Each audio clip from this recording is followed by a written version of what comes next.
You ready, Frisky?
Oops. Nope. I don't know if anybody could hear that. So yep, I can hear you now. Yeah. I was like, my fault. Sorry. Still getting adjusted to StreamYards here. But if you couldn't hear me, sorry about that. My name is The Dodd. I am your host with the most today. And joining me today is a good friend and mobile gaming legend, Frisky2timesCosplay. How are you doing today, Frisky? Doing good this morning. Thank you for bringing me on. And I'm super interested to see what we got going on. I'm excited, man. I'm excited. Yes, yes. So I know I talked to you about a little bit about Cryptofights before. I know I've got Yes. you to download it.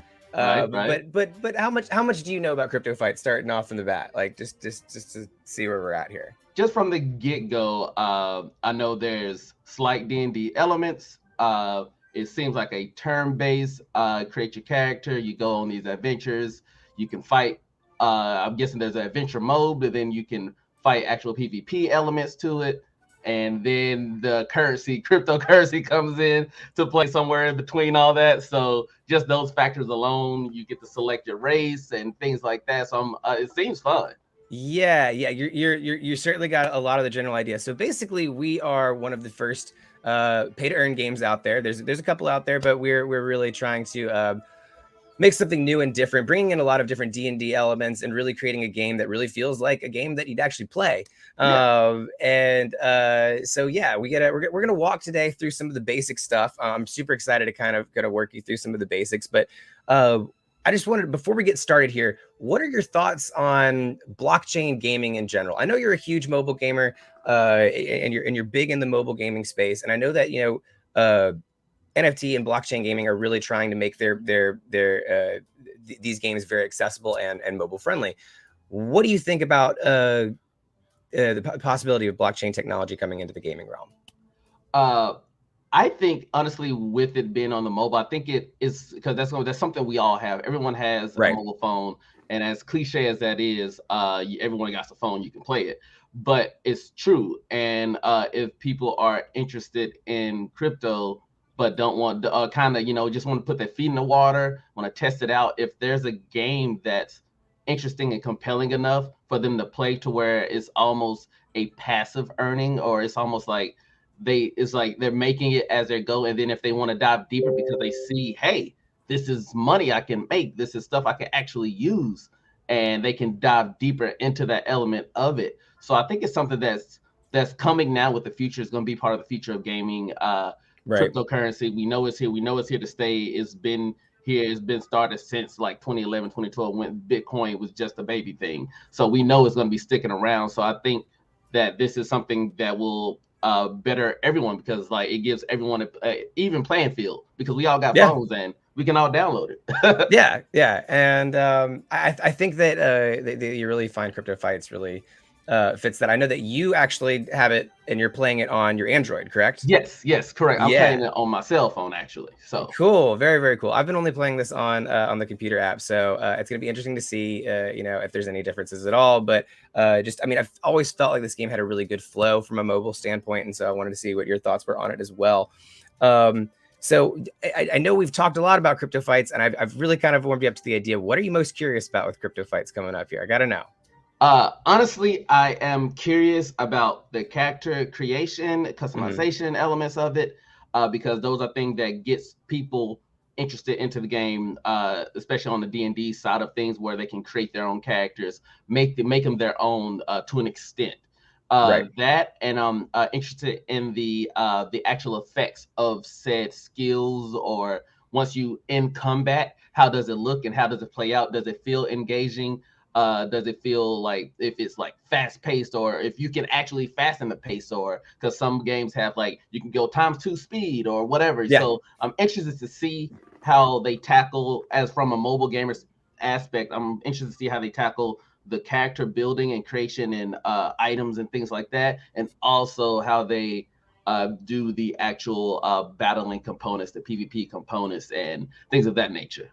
All right. Well, I think that you're going to be in for a pleasant surprise here today. Today, I am going to help you walk through some of the beginnings of character creation, and I'm going to help teach you how to build a character from the ground up that's going to be meta efficient, at least. I don't know if we're going to get all the way to be able to get to your level up to PvP status. We may be able to try to get to there, but I'm going to help walk you through some of that and show you some of these mechanics. And I think you're going to be pleasantly surprised with how this game works. So without further ado, let's get into it. We've got your gameplay right here. So let's go ahead and bring that in. All right. So this is beginning. the very, very beginning here. Very beginning. All right. And yesterday I was building, a couple of people from the ground up, and I really was just going at it, just building what I thought worked. Right. Right. A lot of people from the community came up to me and said, like, hey, there are actual builds that you need to start with, and like you have to know what you're doing from the very, very get-go. So I am going to help you, my friend, over that hurdle right from the beginning. Thank you. Okay. Thank you. All right. So my first question though is, do we want a dwarf, an elf, or a mage? Right. And I've got builds for all of these. If we're going to do a dwarf, we're going to go with a strength build. If we're going to go with a elf, we're going to go with a dexterity build. And if we're going to go with a mage, we're going to go with an intelligence build. So we're definitely going with the elves. I've always been an elven person since Lord of the Rings, like captivated by elves. So definitely down to start with the elves class. Okay. All right. So let's do an elf. We're gonna go with a dexterity build here. There's also a scoundrel elf like strength build as well that we could do. Any of those in particular that we're thinking of? Let's see. That's always warfare. Something. Yeah, and then the dexterity ones. Sorry, the dexterity ones are warfare bow and lock and load are some of the best builds that they have in there. Okay, and I see that there's actually saying like an easy, medium, and a hard guide. Right. This. So the dwarves are typically viewed as the easiest because you have some of okay. Well, anyways, the dwarves have a actual damage buff on them, so they can take a little bit more damage than the rest of everybody. So that's why they're viewed as one of the easier builds. And the humans themselves are mostly built to do mage builds, and those that require a lot of intelligence and literally, like you need to know what you're doing from the get-go and like really not invest in stats that would typically be viewed as really good, like strength and dexterity, in order to make those builds work. So that's kind of where the differences lie, and that's why some that are labeled easy, medium, and hard. So let's see. We're gonna go. Oh, okay. So medium strength 777. Elves always get the first turn due to the 10 plus initiative bonus. Yes. They also have a 2 evasion, which is what I always like about most elf class thing. They usually have a higher good evasion tactic, so you can miss a couple of shots just in case. Right. And again, there's 3 builds with the elf. That's why I think the elf is usually one of the most commonly used ones. But that's the warfare bow, the lock and load, and the scoundrel elf. So the scoundrel elf is a strength build, and the warfare bow and the lock and load are both dexterity builds. So nice. Yeah. So what are we feeling? What are we feeling? We want a dexterity build. We want a strength build. What do we want to do with our elf here? Let's do that strength build. That sounds interesting. All right. Yeah, we're mixing it up a little bit. So we're gonna go with the scoundrel elf. And I feel like that's one that I can really do well because I know all of these abilities pretty well as far for the most part. Okay, so first things first, we got to make our character, right? Yeah. And so this is just the fun part to play around with. Yeah. So 3D model's not bad on here. That's pretty good. Like I like that. You got a different variety of skin tones, some realistic, some completely unrealistic, which is kind of fun. I like to make all mine kind of like ghostly, like Solomon Grundy-esque. Right. Yeah, they got a wide variety. I like that they have a wide variety of skin tone. Like, so you can do more of a realistic thing, or you can just go balls to the walls, like like a purple skin tone or like some ghostly shades. I like that. Yeah, that's fun. And then we got the hairstyle. Oh, then they got multiple different hairstyles. Oh yeah. It's not just a boring little like ponytail or anything else like that. You got a couple of different ones. There's a Tony Stark looking one. I think. Well, I feel like this like swoosh one is the Tony Stark looking one. That's why I have an elf and he's named Tony because I saw that hairstyle, I was like, all right, that's your name now. And you got a whole bunch of different beard styles as well. I always like to play around with that. So yeah, there's a lot of. It's good that they have a variety of like customization stuff for you. We got an armor, absolutely. A skin tone, beard. Okay, I think that's it. Yeah. I think we're good. All right. So we got to come up with a name for a character after this, but then I think just go hit next on the arrow there. Okay, okay. So here's the part where we come in. All right, yeah. This is what we're doing. Okay, so the base stats at level 1, you want to have 1 in strength and a 10 in dexterity and a 10 in intelligence. Okay.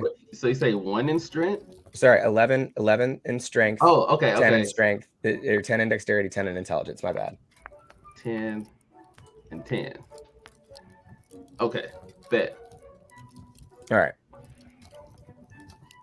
So after that, you can choose a name.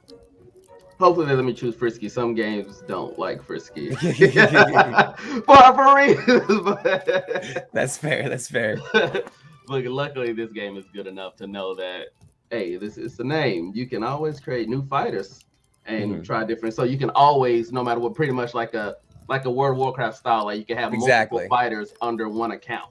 Exactly. So like Frisky is just going to be one of your fighters. I have a fighter named Roose Bane because I thought the same thing. Like I was just going to have one fighter out there. And, yeah.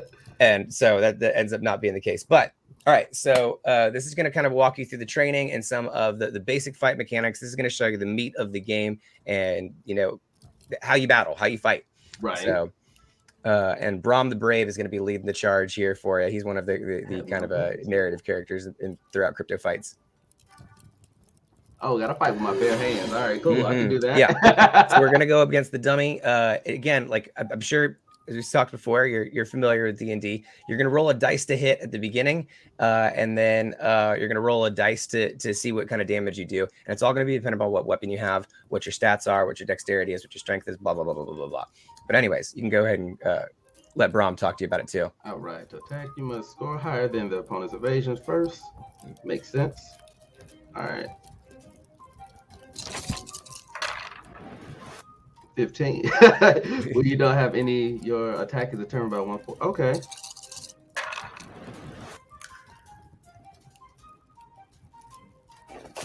All right.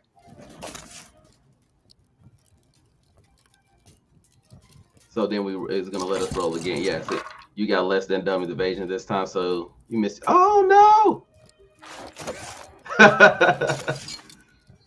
Luckily, the trainer dummy won't fight back. So let's attack. All right. So you still have -1 strength, but but you did hit a 20 right there. So you obviously, you know, you crit, you get double your damage dice that's rolled plus a token on top of it, and that determines like how much your critical hit is. Boom. Let's do this. That's just with the hands. That's right. My man got hands. I like that. Damn, you don't bite. So we got achievements in this game. Exactly. That's nice to know. Yeah. All right. Now here comes a big part because you get your first just brand right out of the bat common weapon. Right. See the elf. So, wait. What? Let's see. Let's go back to our scoundrel elf. What are we looking to get? We're looking to get a pike and a sword, axe, or a mace. We gotta go with sword. The sword is probably going to be the best way to get closest to that. Yeah. Yeah, because at first I was thinking like a dagger or a sword, but because the first thing initially I want that bow because I'm an elf, but I was like, we're doing. But you're doing the strength build. And it's really good. Honestly, I feel like two-handed weapons really have an advantage in the meta here versus some of the bigger one-handed weapons. Like some of the one-handed weapons, you get 2 dices to roll to see if you hit, but that's almost not as efficient as literally having the other ones where like you get 1 die to roll and you hit this much, 1 die to roll and you hit that much kind of thing. Yeah. Sometimes you always end up doing damage, you know? It's kind of like there's too much of a gamble, I guess, with the two-handed weapons for a lot of players, I feel like. Or at least that's what I was getting from the vibe from the community yesterday. But let's check out the caravan now. All right. So we're going to go here to equip our weapon. Ooh, to ye old caravan. I've been expecting you, kid. Let's go. So here is the main place where you're gonna, you know, dress up your character, change up your character, put on your armor, put on your weapons, all those kind of things. Even later on, I'll show you some things with illusions and NFTs and some skins that you can use that you can equip here as well. Now, here is the big part about this. All of this is all the items that you see throughout in the caravan are all NFTs. right? And the on the FX Gaming portal, you can go there and specifically look at Cryptofights and talk and look through all the different items that you have in your own inventory, and also purchase items that other people have in their inventory. So I'm gonna see if I can pull up the portal real quick and yeah, show you guys just for a second.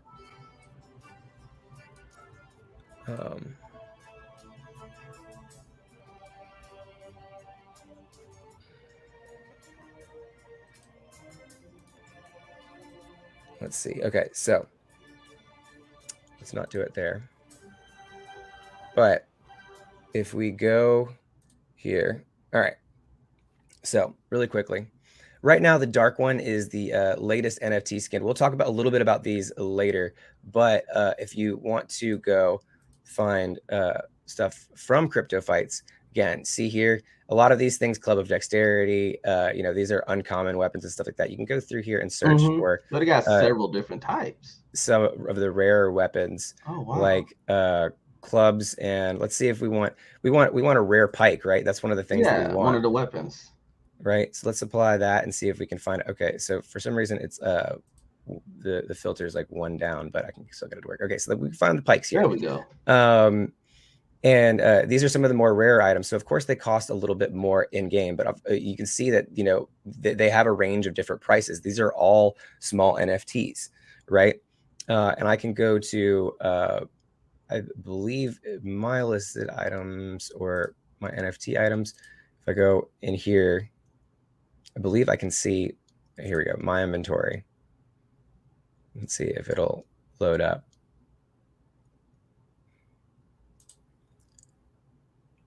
Okay, here we are. So this is all the stuff that I have here. And I can go through and I can, if I wanted to, I could go through and click a bunch of these and melt them. And then I would get the value for the NFTs in my actual wallet. Oh, or that's cool. Yeah, and or I could go and buy some of the weapons that are available on the marketplace. So there's several different ways for you to kind of you know, get new weapons and trade them just like you would trade you know, NFTs on any other place. It's just all within FX Gaming marketplaces portal here, which is there's easy access to throughout Cryptofights and many different touch points. So nice. But let's get back to your game over here. Right. So let's kind of see where we want to go with your character here. So he just walking me through, let me know what everything means, you know, with your health, your strength, attack, which like I said, avid, you know, playing D&D, any type of Warcraft, anything like that. We know what this list is. Yeah, right.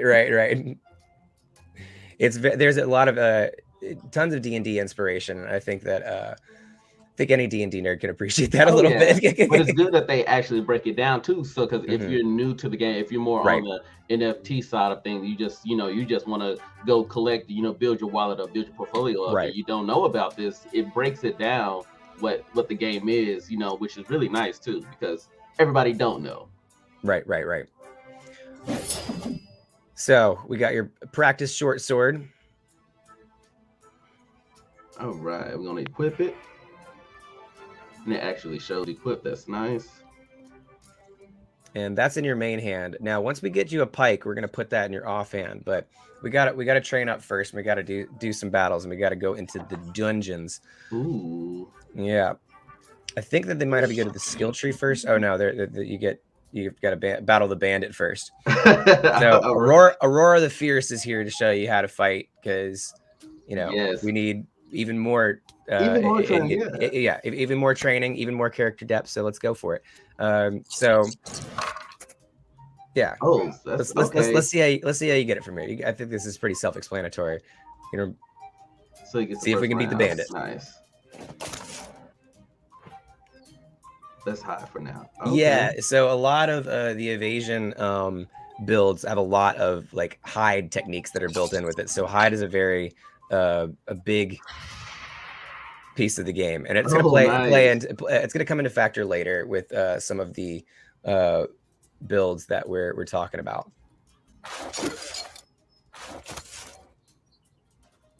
He failed. You roll 2 20 dice. Okay.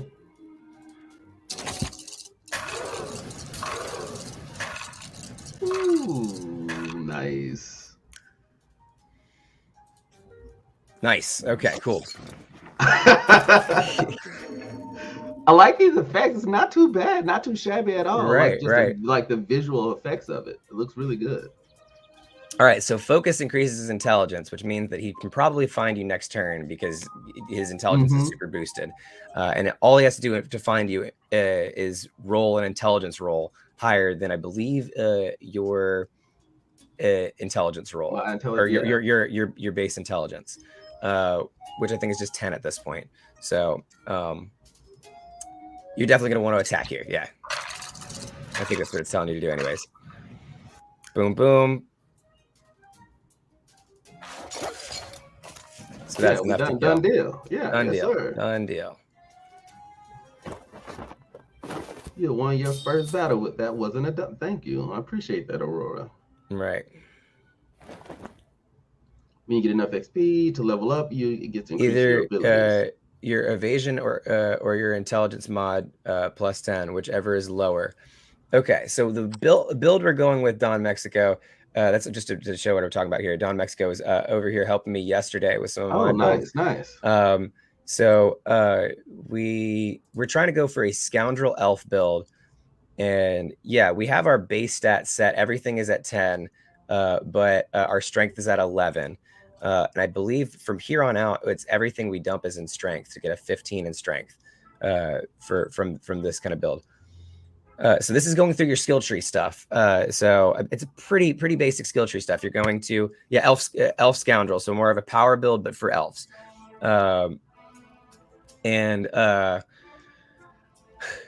So pretty basic skill tree. You're going to go here, and each time you level up, you're going to either add something to your dexterity, your intelligence, your strength, one of those modifiers, or you're going to come here and you're going to add to a skill, a talent, or one of the skill. I think it's just skills or talents. Skills or talents or actions. And you're going to be able to change those out throughout the game, throughout a different point. That's cool. So you basically you can modify how you play, or modify how you attack with certain weapons, build different weapons, right, get different skills and things like that. Right. The level 2 pick for the Scoundrel Elf is Scoundrel. So which is an ability I'm pretty familiar with. I've used it on pretty much every build that I've had so far. So but I think I'm now that I know more about the meta, I'm very curious to build some other builds. Like I want to build a mage build and all that kind of stuff. And I'll go through it. So hopefully I'll be able to do that here on stream with the community.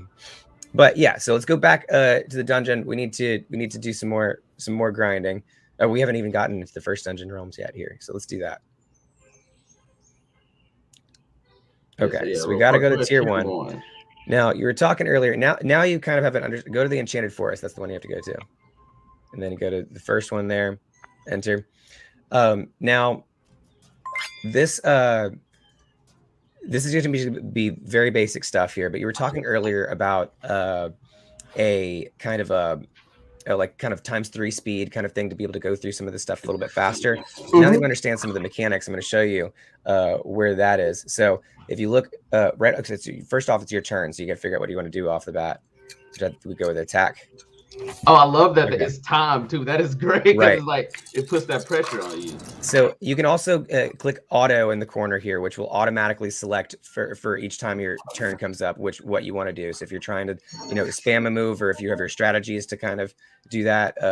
So like right now, I would select auto attack. Auto attack. Oh, yeah. So you hit auto. So switch and then hit attack. And now it's going to continually hit attack for you. Okay. Do that there. Now, let's say we want to make this go faster. See that ×1 that's right next to the eye on the side there? On our screen, it's where the @ sign is on the Cryptofights. Hit that. And that'll put it at ×2 speed. Hit that one more time. And now you're at ×3 speed. which really speeds up the game so that you can kind of go through there. Yeah, so it doesn't feel as grindy, or in a sense of like you taking that time to like, oh, you got to go through, like go through the motion. It can just quickly get to it. And I really do like seeing the dice rolls. Okay, we got a quarterstaff and a practice dagger, which is good. We can at least put the practice dagger in our hand, in our other hand, but it's okay. So you can actually do this directly from here. So just put the practice dagger in your offhand. Oh, nice. Just drag and drop, so you don't have to go all the way back out to what's his name? The elf, the dwarf guy to get everything. Littlest Nelly on Twitch says, I like this sort of passive play approach. It's definitely something to look into for mobile gamers. I agree. I think that one of the things that the game tries to encourage is it tries to encourage you to build very many different characters, and very much kind of collect them for different scenarios, use them for different scenarios, right?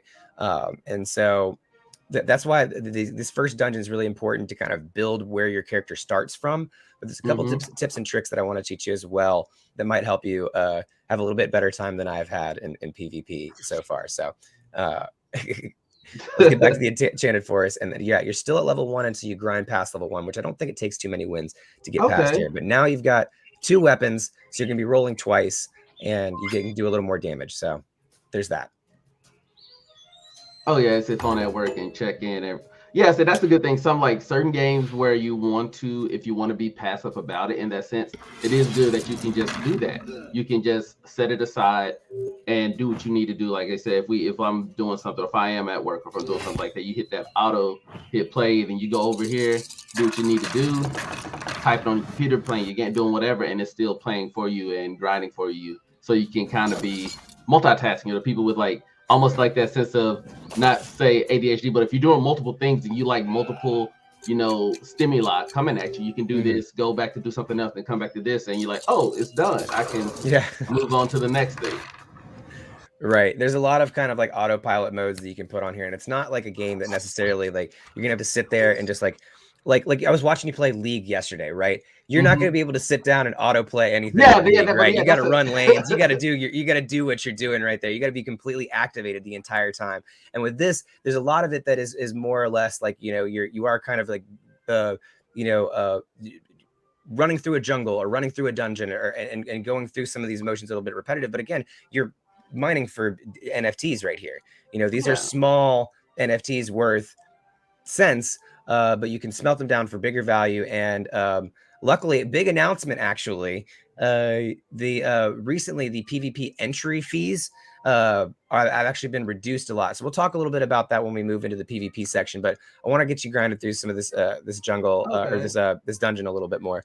Okay, so you're up to level 1 now, right? I believe you can go to the skill tree. So let's go to the skill tree, and you're going to level up. See the level up in the corner there, right by the back arrow.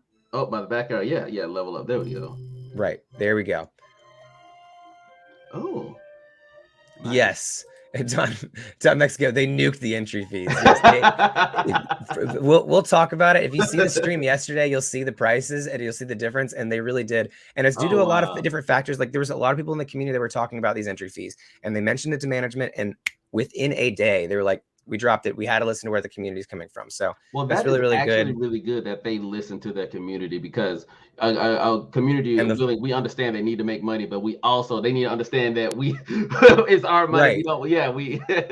And the flexibility with it, the understanding coming from management and from the makers of the game, I believe is really awesome. So that's just another plus to throw on here. So in building our scoundrel elf, the first ability you got to start off with is Scoundrel, which is a talent, which is really, really great because it gives you a handful of abilities too.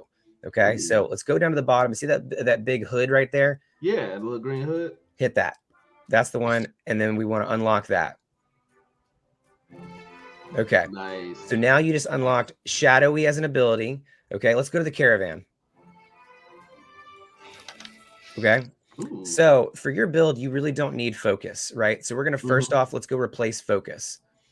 Okay. So go hit up at the top over your actions. Oh. Okay. So when you hit focus, now you're going to change it to one of those abilities you just got with Scoundrel.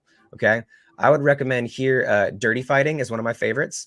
That's the one with that big sword on it that looks like it's stabbing into some poison. Yeah. Okay, so dirty fighting. -1 to 10. Oh, okay. So you have so they all each have different effects. That is like it shows you a preview of what it's doing. And that talent is something. So the shadowy, that's something, that ability that you now have. From now on out, when you go into a fight, you roll your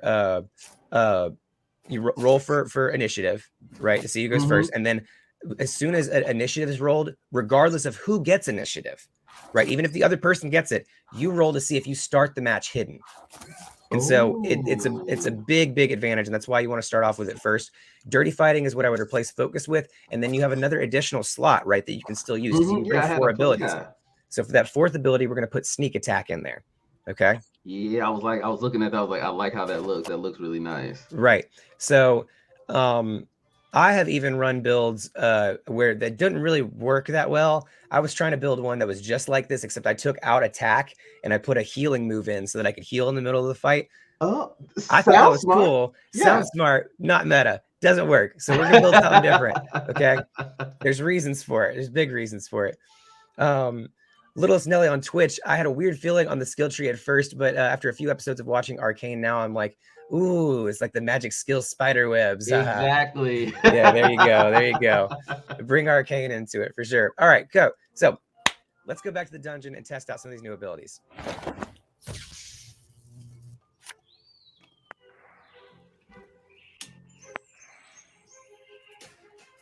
All right.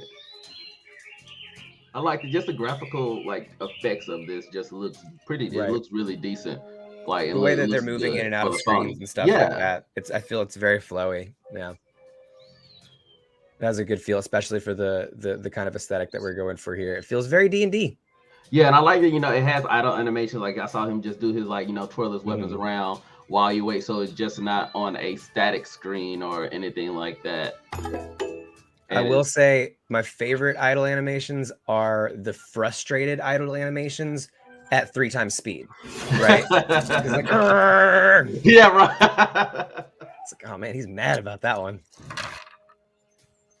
But I'm glad that they process it quick, right? It's at 3 times speed. You process things very quickly. Okay, so we're gonna probably want to we start another fight hidden, so we can actually do a sneak attack. Oh. What?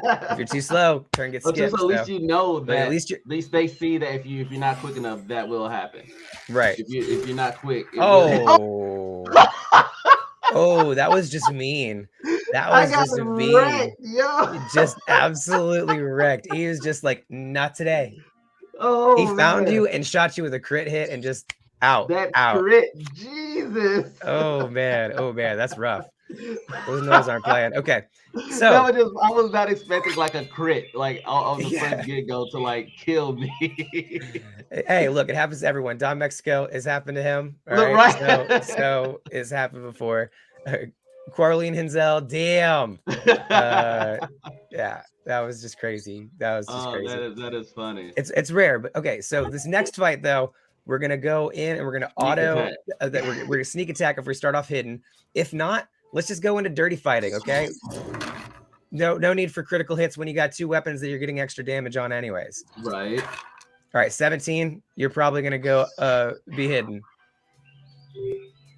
And then, let's do the sneak attack. And then you can put it on auto sneak attack. And then as long as he doesn't perceive you, you can put that on 3 times speed and we can run through these. Boom, there you go.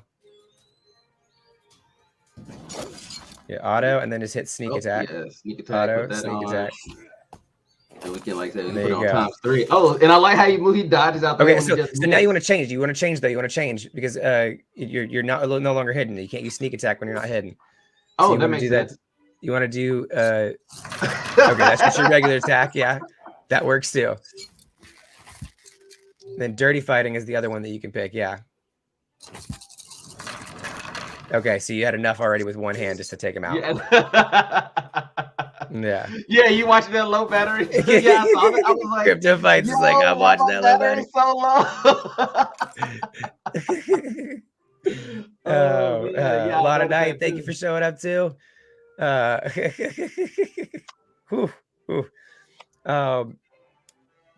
Yeah, so let's keep on grinding through some of those jungles. You'll start to get some of these better weapons. Actually, that mace actually might be a better weapon to put in your other hand. Because it said we could use a mace for this set. So we right. just go back to the caravan, correct? Right. Eventually, we want to actually put the sword in your hand and a pike in the other hand. The pike is the one with the D8, but this is only rolling a D4 -1, so the max you're going to get is 3. So I think the club or the mace, I think the mace that you got is actually a common mace, right? Perfect. So it's a straight D6. Let's put that in your offhand. All right. Go. So you got a straight D6, and then let's go back actually to your main hand. See what you got here. You got a practice short sword. And then a club. What's the club? A D4, but the practice short sword is a D6 -1, right? Yeah. Okay, so that's just one more point possible higher. So let's go with that.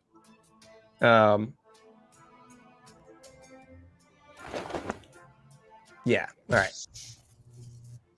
Living on the edge. Yeah. You got to make it more exciting, right?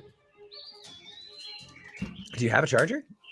Yeah, but with how I have it plugged in, you have to. Okay. I don't have the dongle part for this to charge it and plug it into. Okay, all right. Well, if you run out of battery, it's all right. We'll talk about some PvP stuff from my angle. We'll switch to yours. We'll switch to mine, and I'll show you. Yeah. I've got some stuff. We got a little bit of BSV in there too. Show you what it's like once you put a little crypto in there for sure. And it's not too long of a wait time either. It says 60 seconds, but it looks like you hear that, and it's like, oh, it's like almost like a notification saying, hey, something's coming up. We getting ready. Yeah. Little Nelly Childers. Okay, one thing I'd like to see in crypto is a multiplayer type option. Maybe it's because I see a low-key. I used to be a low-key WoW nerd, but like a massive raid that multiple people could buy into. That would be very interesting. Very interesting. Definitely would suggest talking about some of that stuff in the Discord or in the Telegram. You can catch all those. I believe we've got links to them in our bios. If not, add us on Twitter, and we'll definitely get those links to you guys. It's actually pinned on the top of our Twitter, so go check out our page. Like how you miss it is like, no, I could just come down with this. Yeah.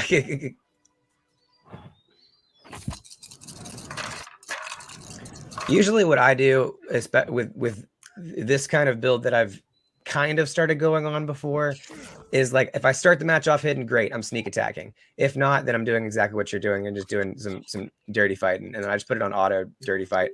Now, the only person that you can't do that for is the war chief, which is the boss at the end.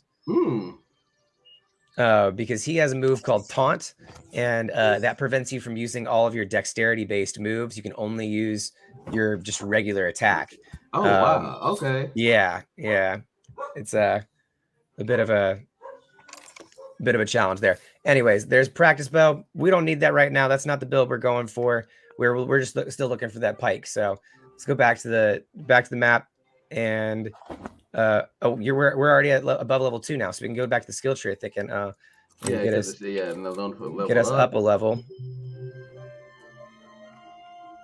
And I believe this is going to be okay. So now from here on out, everything is in strength, machismo, right? Because we're doing the scoundrel elf. We're doing the strength build elf, right? So everything is in that strength build. I believe you just lost your negative modifier on strength after that. So there you go. And every time you're rolling a strength roll, you're going for something big.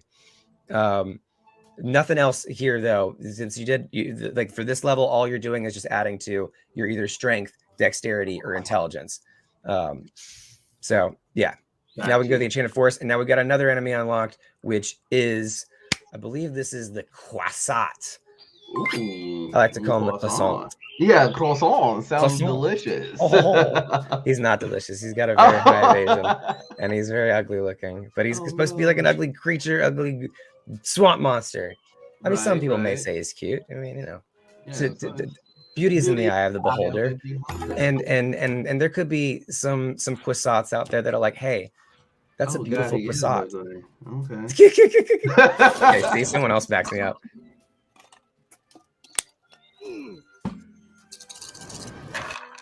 All right, 8, and that's higher than his intelligence. He's got that -2 modifier on that intelligence. So we're gonna want to go with a sneak attack here, right?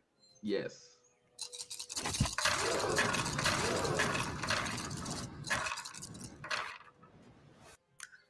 9. See, you missed with your other hand completely, but you hit a crit with your other one. Yeah, that's good. I noticed that. Yeah. Like, oh, yeah. And that's cool that everyone has like crit, a different, crit. almost a different type of animation. That's really interesting. I like that they put, you know, the detail into that. Yeah. Oh, I totally did. Oh, because you're not hidden anymore. You can't use that because if you're not hidden. Yeah, right. I realized that. I was like, wait.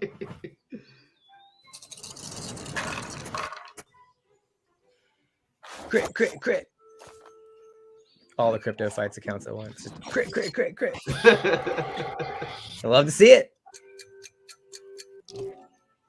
Yep. Fight dirty when you can. Yeah, we always got to fight dirty, man. If you got it, why not? You got that extra 4. See, I've noticed that one of the things it does is that if you killed him with the first hand, it won't even roll the second hand. So you already know what's going on. So you already know you won. You already know you won, right? If you've got that double the double settings there. All right. So all right, we haven't gotten our pike yet. We got to keep on grinding. Now that we kind of have a plan here, you can start to use start to go into the fight. If you're hidden, use your sneak attack. If not, put it on auto fight, dirty fighting, 3 times speed, see how things work out. And till we get that practice pike, and then yeah, there's definitely not wanting me to get that practice pike though. It's really throwing everything else. We really want a full pike. This is what we really want. We want a pike. Hopefully one of these scoundrel creatures will drop a pike for me. That's all I'm asking for. I'm not asking for too much, you know. Right. Looking for match. 24 seconds. That's, like I said, it's really nice that it shows you things, show you what's going on. It has good graphic fidelity going on with it. You can even take a look at your stats and see what's going on in the top. Right. You see what you're using. And it looks like whenever it loads up what they're fighting, like you can see what they have on the opposite side. You see what skills or what they're going to use. So you kind of have if you're knowledgeable of the game and of the moves, it's like, okay, I know that they have such and such attack and such and such attack. So like that right there, whatever that, you know, David Star Point thing going on over there. You should be able to, go over and actually tap on them, I believe, and see what it is that they actually do. I'm pretty sure once they actually get into like the game here, but yeah, I would just put it auto and then 3 times speed. And if you want to go even faster than this, you can turn off the dice animations. But I personally like the dice animations because I like the roll. I like the roll. It gives it it gives it that D&D feel. Right. And even got the sound effects of you. Right. I like the gasp when you hit a crit. You know, because that's how it is. That's really how it is. It's like that. Like it's always, it gives you that feeling in D&D. That's why you always gasp, because you have the like, oh, like he's about to do some Superman shit. Like this is a crit. You know, this is a big deal. It's a nat 20. He like victory pose over me. That's rude. All right. Yeah, I'm doing that whole thing. Croissant. Yeah. Right. He just says his name like a Pokemon. Croissant. Wouldn't it be funny if you had a French accent though? Oh my god, yeah, they ever get voice acting. You shall never get my point. You know, I can say this. I am French, okay? So like, I'm clear. I am clear to make fun of this in any direction I want to.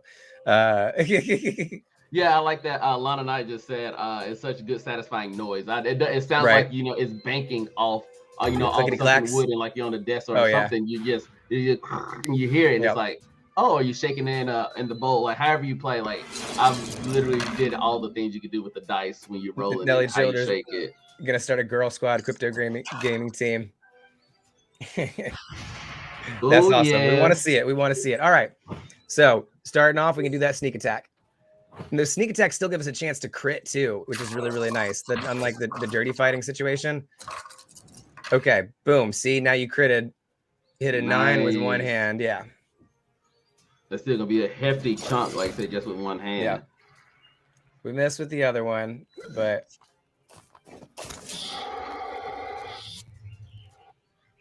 all right. So he didn't do anything. You're still hidden. So yep. I would auto it into that there just in case. Like that's what I always do that just to keep myself safe. Like in case play safe. Right. And then because like what you can do with auto is you can just literally like if something happens in the game, like if I'm on a sneak attack and I get taunted, for instance, right? I literally can just hit that attack and it'll just switch to having that be the next attack on the turn. Oh, nice. Yeah, and I don't have to re-hit auto. It just goes. It's gonna go straight to dirty fighting. Right. It does not. I just need to. I literally just need to stump on his toe. I know. Yeah. Oh my gosh. It's like, here's poison damage, and I'm also gonna crit you for 16. 16. That's totally unnecessary. Croissant. It's not. All right, let's go, Croissant. Oh, right.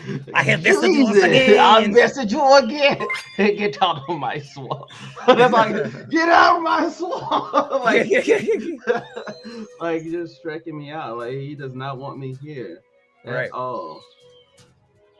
But they say what they say, like third time's a charm. So yeah, hopefully 100%. The third time he doesn't hit me with like some crazy crit.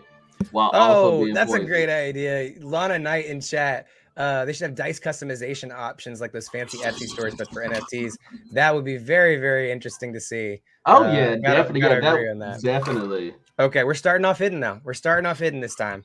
Okay, the good thing about the Croissant, he's not very fast. But yeah, let's put it on auto attack. And let's try to see if we can go.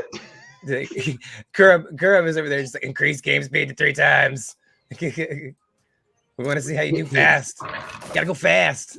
Oh my goodness. Okay. All right. Nothing. You hate to see it happen. This build is like getting me killed. Come on. I know. He does have 13 evasion, so that is pretty high. Oh, right. Yeah. Dude, come on. We just need a 9, bro. That's all I need. Oh my goodness. Okay. Yeah, poison's gonna kill me if I don't win on this one. You gotta get. Oh my gosh. All right.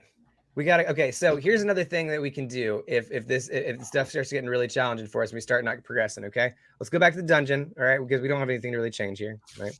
Let's go to the Enchanted Forest. Now we can go back to level 2 and level 1 and see if we can get a pike.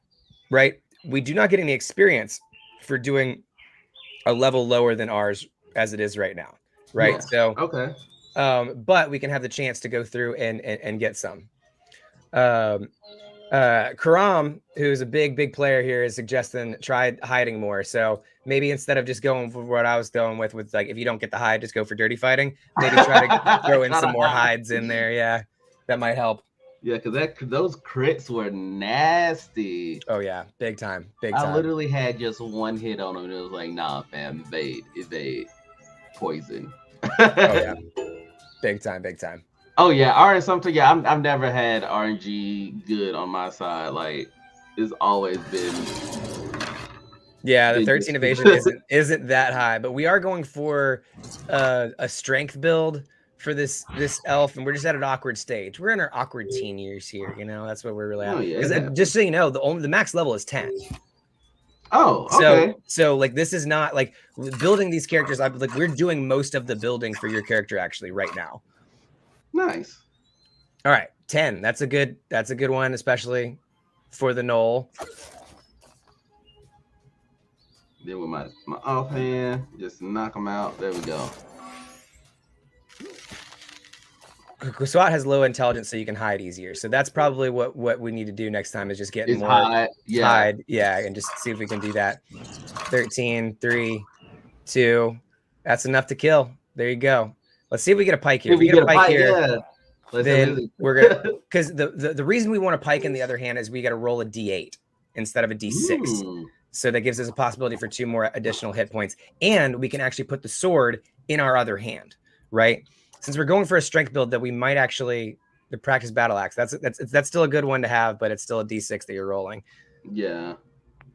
All right, let's go back to. I'm gonna kill the croissant before my battery die. Yeah, let's do that. All right, go here, enter, and I'm gonna make sure if I need to, I'm gonna hit that hide. Yeah. Just in case, because he hurts. Oh yeah. Oh yeah. But it's understandable. Like with most things, if you're going against the grain, that's the fun thing about going against off builds. Usually people call off meta builds almost. It's like it's very interesting because when it works out really great because no one knows how to almost counter it or they're not expecting it. So it's like I have no defense for this.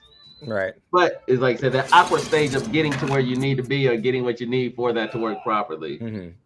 Oh yeah, Dandy dude, I couldn't imagine playing for a 50 for a real D8 unless it's fancy.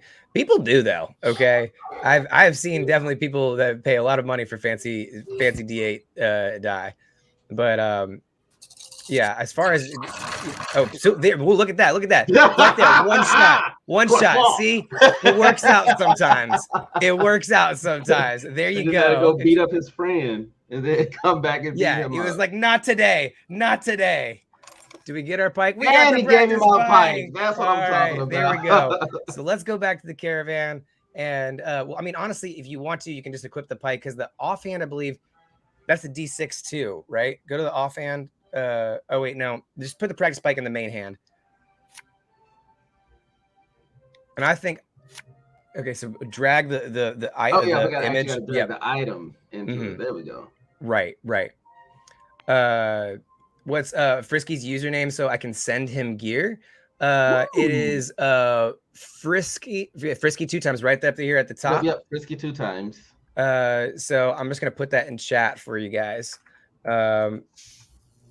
It's just Frisky2times, not Frisky2timesCosplay? Yeah, I didn't know if it was gonna be a character limitization, so I just hit that Frisky2times right there. There you go. Frisky2times in Cryptofights if you're looking to send him that. Okay, so the mace will do more damage than the practice sword since it's a D8 versus D6. I think that is a great sword, but if it's not, if it's a practice sword, then yeah, you're absolutely right. So we could still stick with the mace for right now, for sure.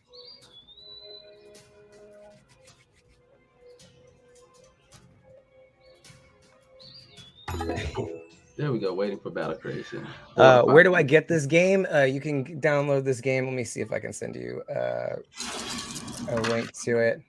Here's the best way to get to it. And this is also the best way to get to that portal that I was showing you guys earlier, right?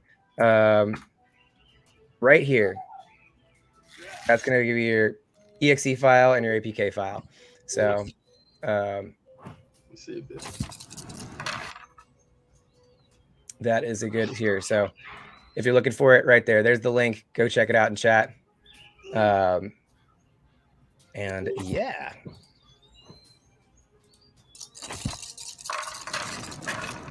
All right. Still no hits. Okay. Damn. All right. We're going to though. Right.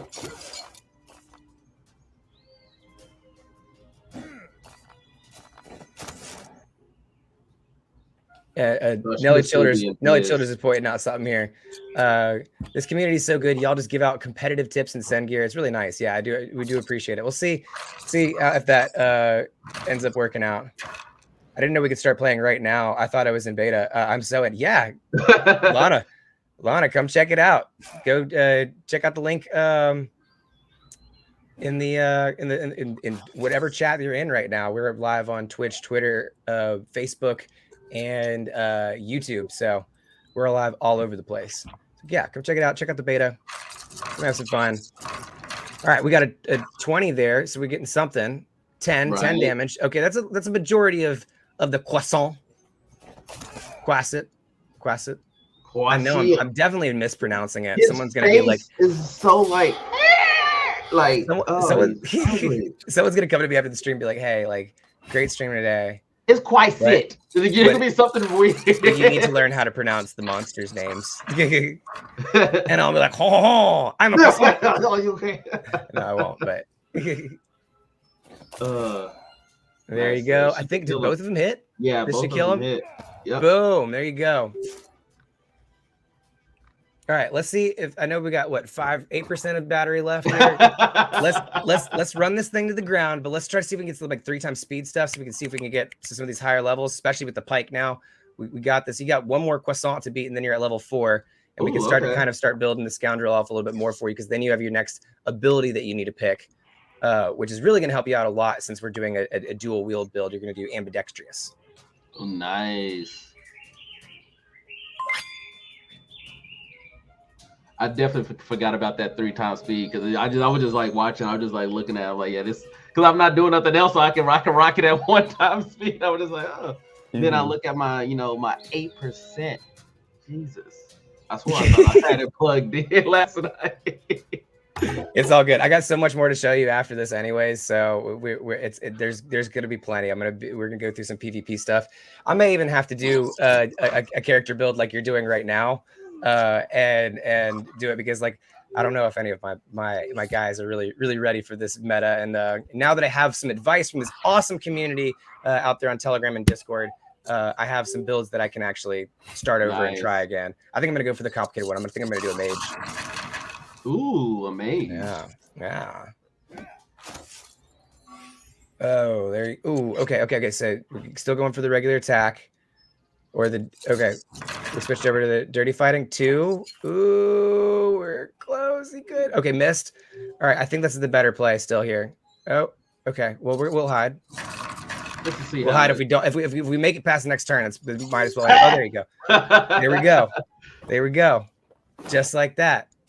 All right, a croissant monster emote for Twitch. Yeah, how do we get a croissant monster emote for Twitch on Twitch though? I mean, let's do it. Oh, you got some armor. Oh, nice. That's perfect. Let's put that armor on. Yes, please. Wait. You can just drag it onto the armor slot, I believe. It won't let me. It's red. I don't know why it's red. Leather? Is there required stats? Okay, let's go to hit continue. Required level 1. Okay, so I think I gotta get one more level before I'm able to use it. Maybe so. Let's see. You reach level 4.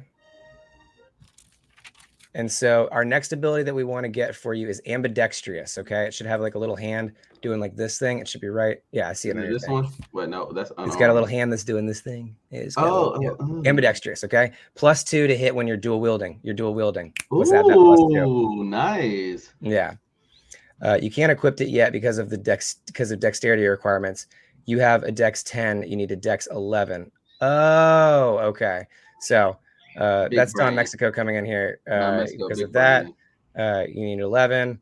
But strength builds use other type of armor, so it's not really an issue. So don't worry about that armor. That's just for your stockpile for some NFT value there that you have later on. Right. So, are you able to use the items you collect now on your other characters you create? Yes. So you say if I keep this, nice. That's good. That's really good to know. So if we go through and build a dexterity build, then you might be able to start off with that armor because you just put the dexterity at 11 right off the bat. Nice. You know? Okay. Yeah, Farley and Henzel gotta build them strats, bruh. Yeah, absolutely.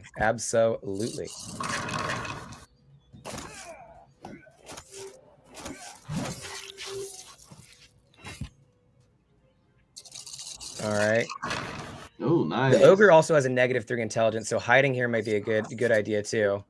But we're pretty low with scoundrel, I think. Yeah, see, when you're hitting now, you're just doing so much damage. Yeah, it's just with that dexterity, so like that ambidextrous is like messing them up. Like, oh yeah, that's nice. Yeah. Okay, we're at 6%. We can still grind some more. Let's see let's see how far we can get. We got this. Right. We got PvP after this. We're seeing if we can get all the way to the Orc War Chief. I'll be really impressed. The Doppelganger is gonna be hard to get past though, which is the next one.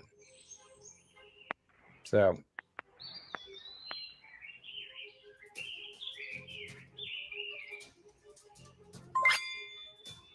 There we go, yes.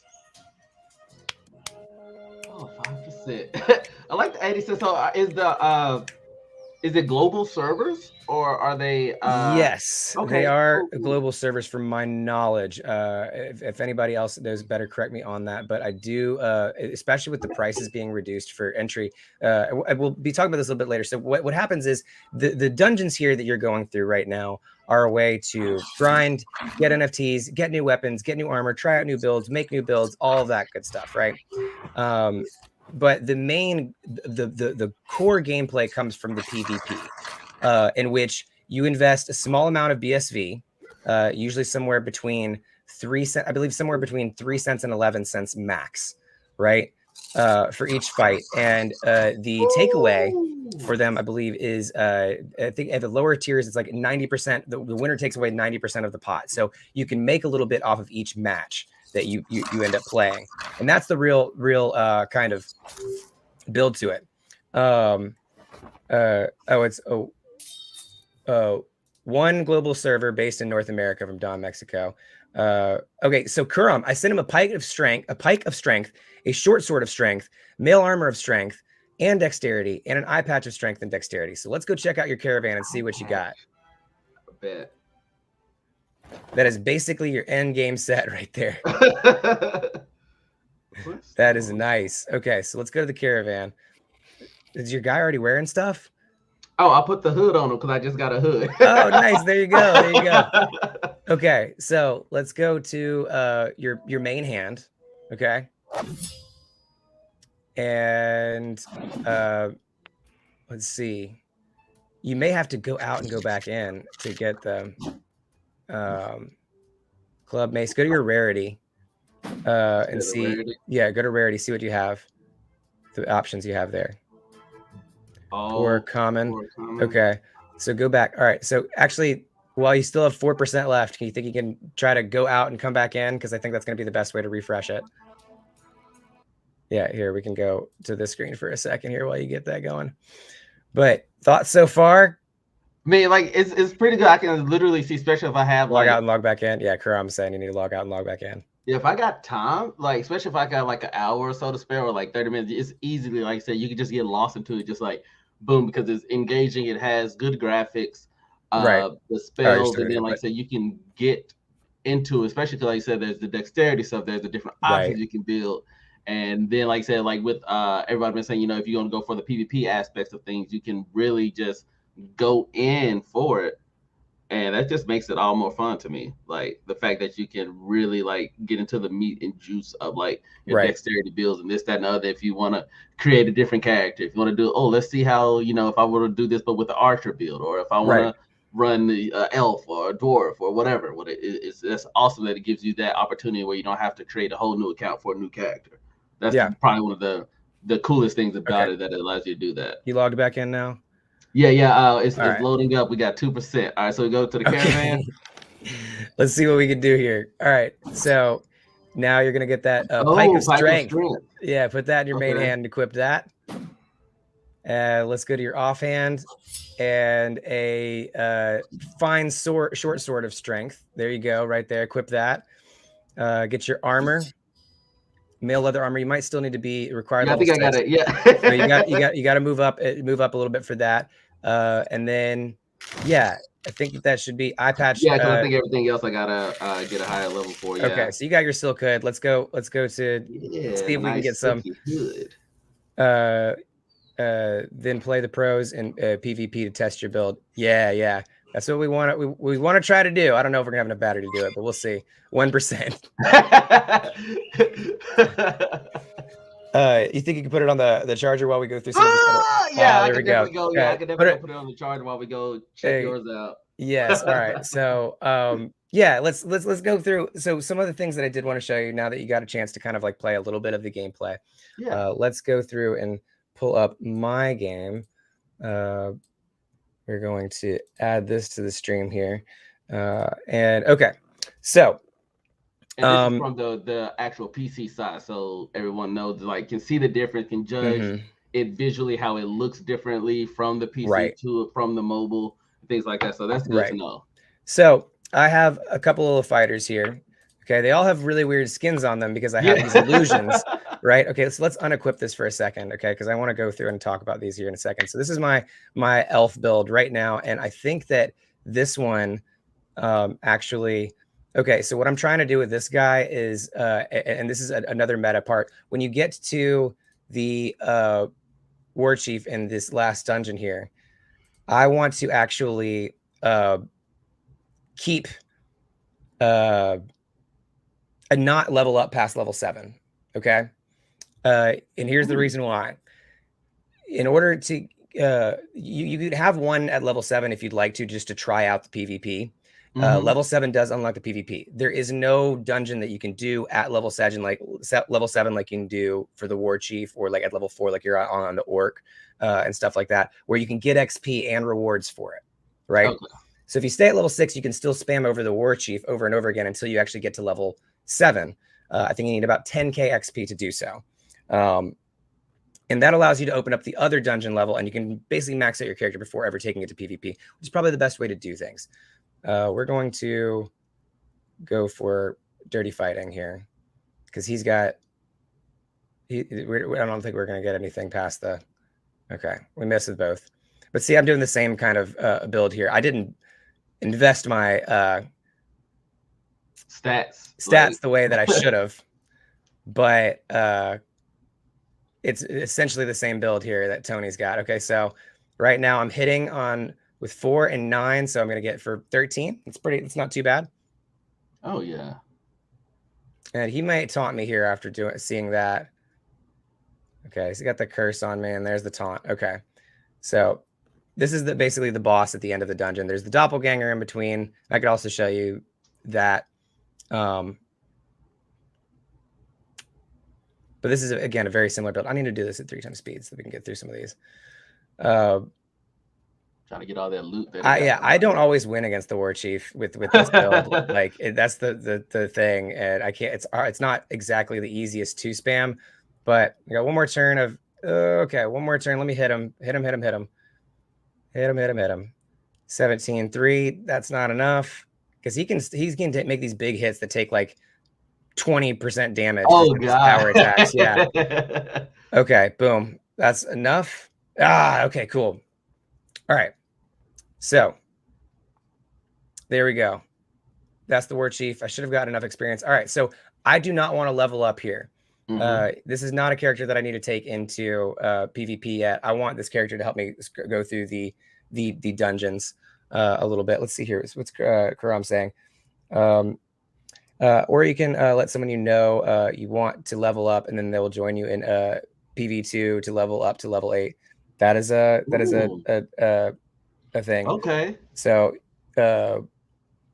yeah, so you're now set now with some really great items for PvP. Yeah, and I thank you guys again. Like I said, I really appreciate that. Now I'm gonna be set for I'm set to go in. One of the things that I want to show you now is how to melt some of these items in game. I showed you a little bit earlier how to do that in the portal, but you can actually do that in game too. Oh, nice. So I think I have enough rare weapons. Well, I don't want to melt all of mine. Not the icy fiery sword. the poor weapons, I think I do want to melt. I can melt all of them at once, actually, I think. I don't think there's any of these that I really need. Maybe this staff, but I could probably get another staff. Like, this is not a great staff. So if I want to do these individually, right? Why is it saying, are you sure you want to melt this item? This destroyed, you'll never be able to get it back. Okay, so for some reason that one says 0. I don't know why that says 0, but if I melting this one down, right, I melt that item, and I actually get a value that increases right here eventually. Okay, you see it in real time. If I want to right now, I'm going to let's do all and then do poor. So I can actually go melt all of my poor items here, right? And that'll take all of them together collectively and give their worth for them. So that helps me possibly. I mean, like you do have to sell a lot of them. Don't get me wrong, to get up to that point. But I do have some weapons that I actually bought on the marketplace. This icy bow is one of them, and I have a fine, fiery pike of dexterity, as well as on my offhand, the icy, fiery short sword. It looks good. I like the visual because you see like the fire going on. It has, when think about NFTs and things like that, you want to see, what visual representation, what makes it look different from just a regular pike, so it's good that they have stuff going on there. So, but this is a character that I did level up to level 7. Okay, so let's go through some of the other NFT items that we have here as well. Okay, so Cryptofights has a deal with Zenoscope, and the Zenoscope universes, right? So all these different stuff, and this is you may have heard of a little thing called Grimm Fairy Tales, right? Alice in Wonderland, all these things. They're the same people that do Grimm Fairy Tales. That's their big claim to fame. But they have a ton of different NFTs that you can actually buy here, right? And they work as in-game skins. So, for instance, we have the Death Force one equipped to our character Adam here, but you can equip the dark one, make yourself look like a devil. Mysteria is this kind of like witch sorceress kind of vibe that she's got going on. And like a lot of these are maybe characters you may be unfamiliar with. You've got a whole bio here telling them, what they're all about, where they're from. And there is a full-blown NFT that you do get. Like you get the actual real NFT too. Like there's a GIF that you have. Oh, nice. So you and get on the marketplace, NFT. Right? And on the marketplace, you do have they do have value, right? So it's an NFT in like the fullest sense of an NFT.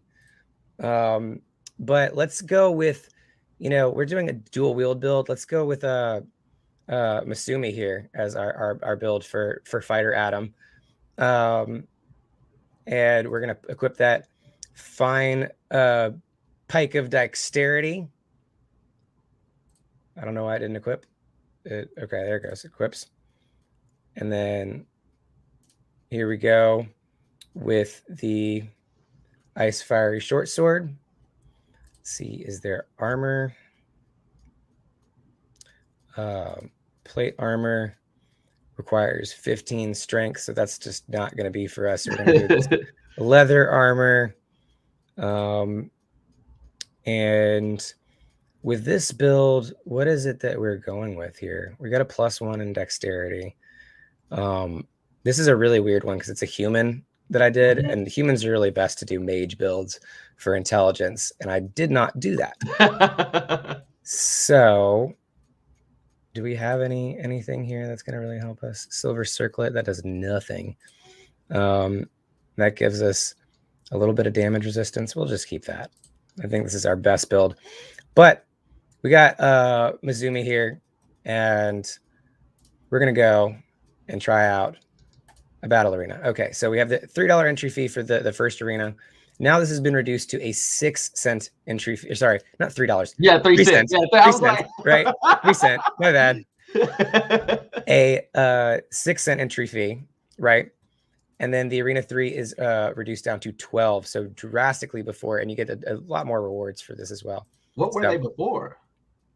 I believe this one was 17, and I can't remember exactly what this entry fee was before that, but just absolutely, like you can absolutely get this amount by grinding through and selling the dungeons and selling off your stuff from the dungeons. So we're gonna try this. We're gonna see if we can do something here. We're putting pennies on the line. Hey, money. That's what I like. Make a little money. There's a few more cents than you had when you started if you win. So exactly. The queues for this are a little bit longer because we're matching with real players, as one might expect. But the tier 1s seem to have an interesting meta because it seems to be like they're testing out the build from right off the bat. Like you're going to be only matched against level 7 players. Black Canary, that's a cool name. We've just got so 20. I think that gives us initiative. Ooh, yeah. Oh, okay. Okay, they're hidden. I don't think we hide with that. So we're just going to go with dirty fighting, I think, here.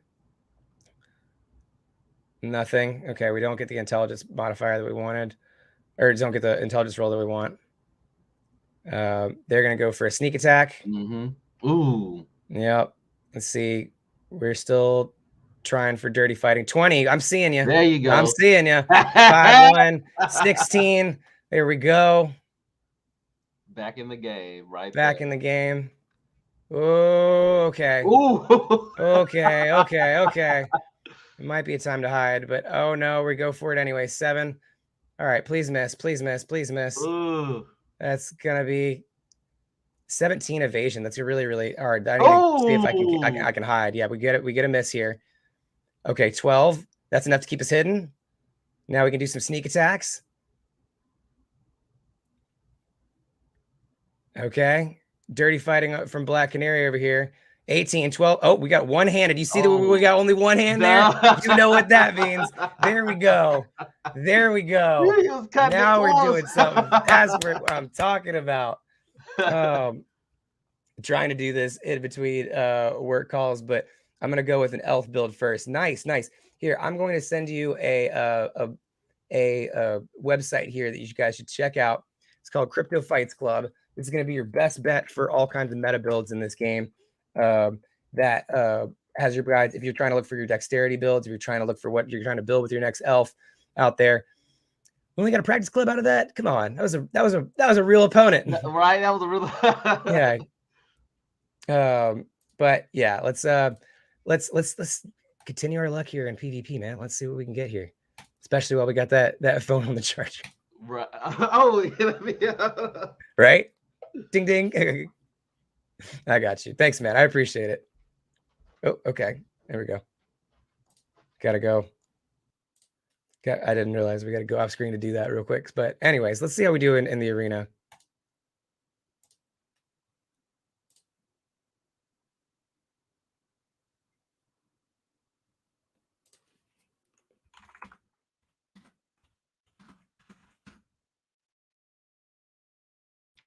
All right. We're back. Put that bad boy on there. I appreciate that, man. But yeah, what do you think about? Okay, I wasn't as lucky yesterday on live doing this or getting those wins. What do you think about some of the PvP, some of this NFT aspects? What do you think? That's is really, I think that's. Oh man, this guy. Oh Jesus. This guy knows what he's talking about. Look at 37. Xenon. Look at it. I love this. I love this. I like the purple hair right? he got going on. Yeah. Right. It's got big Star Trek vibes. Big Star Trek vibes. Okay, we're starting off hidden, so that's pretty nice.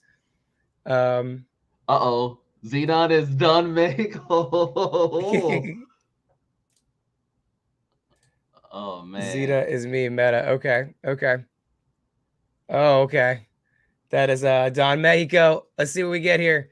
11, 17, 18. Let's go. Oh, this will be a good one.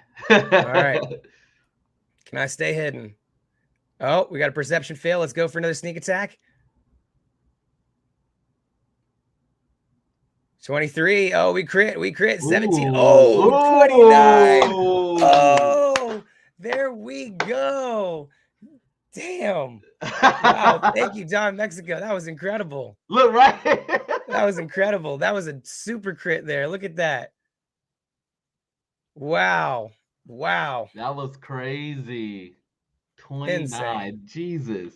What are we getting? Practice bow. Okay. All right. Okay. Let's keep rolling in this arena until we can maybe get Adam here past level 7.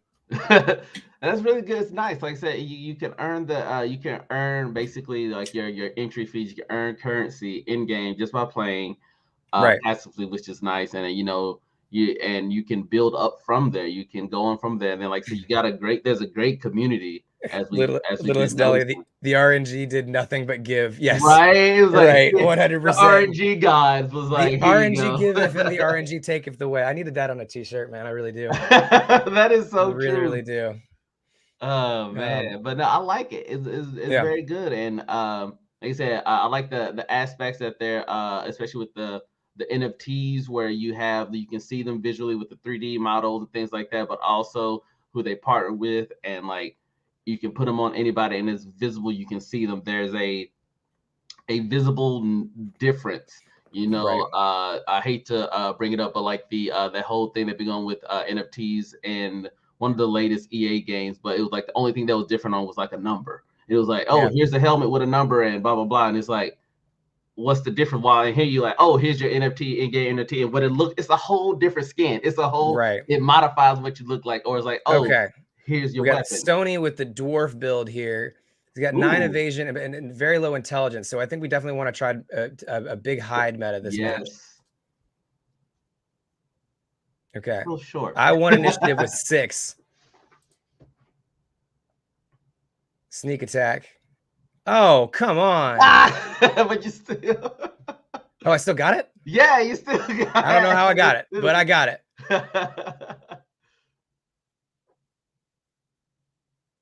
I don't know what Swifted is. What is Swifted doing? Okay, 8. What is Swift doing? All your weapons attack twice. Okay, that's not good. Oh, man. So if he hits, he's going to hit. Yeah, if he hits, he's going to do a lot of damage. He's got that maul on him, which is a big damage dealer. Ooh. Oh, okay. All right. He oh, no. Life too. He start a turn skip. Oh, no. No, because I accidentally did the oh, man. Dang, I had it on sneak attack still. We're going to hide. We're going to hide, actually. We're going to hide. We want to hide.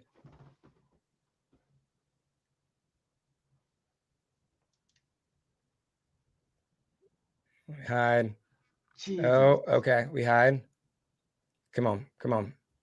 1. The RNG guys take it away. Right. That's ridiculous. Please miss. We need a big miss here. Big miss. Come on. All right. We did not get the big miss that we needed. Going down and just mauled you. Jesus. Yep. GG's. All right. But yeah, let's keep going. See if we can get something here. If I can get Adam here to level 8, I'll be really impressed. And then we can see if we can go into the rest of those dungeons and see some post level 7 games here. Right. If not, we may just need to go back to grinding on the disrespect of that full circle. The disrespect of that full circle, for real. The Dodd. Thank you so much, Piper Ray. We appreciate it. Mizumi's looks so cool. I know, doesn't she? She looks real cool. That is bad. I love that they do that. I love that they like it's a whole skin and it's that cat and it looks really good and you could just slap it on anything, you know. That's really nice. It's not locked down. I know for a fact that they've got more characters coming down the pipeline that everyone should be excited about. So that's going to be a lot of fun to see. You know, there's again, this is something they want to continue to build off of and continue to make better and better. So yeah. Okay, so we got a focus build here. Black Canary again. Okay, we faced Black Canary before. Same, it worked out for us before. Attempts to hide. I'm hidden. Ooh, 13. Nice. Okay. We're going for the sneak attack. Come on. But we got the initiative here. So she has the initiative so that... Oh no, Black Canary won the initiative. There we go. Oh, so we should... Yeah, they don't have any intelligence buffs for sure. Oh, it's 17. I need to definitely hide. 17 evasion. That's like ridiculous. Yeah. I've got 13, which is a little bit higher than normal, but not that high. 17. There we go. Nice. Piper Ray is asking, can you post a link where you can get her at, where you can get these and buy these NFTs, I'm guessing. Yeah, let me see if I can do that here in a second. I will. Oh, how did I skip my turn because I wasn't paying attention? It's all right. We got it. We need to hide. That's what we need to do. Your Black Canary, she's probably out for revenge. You know, you beat her last time. She's like, I know. She wants it. She's like, I want all of it. Oh, come on. All right, I need to be hidden. 14. Is that enough? There we go. Okay. Some sneak attacks. I'll get that link to you guys in just a second.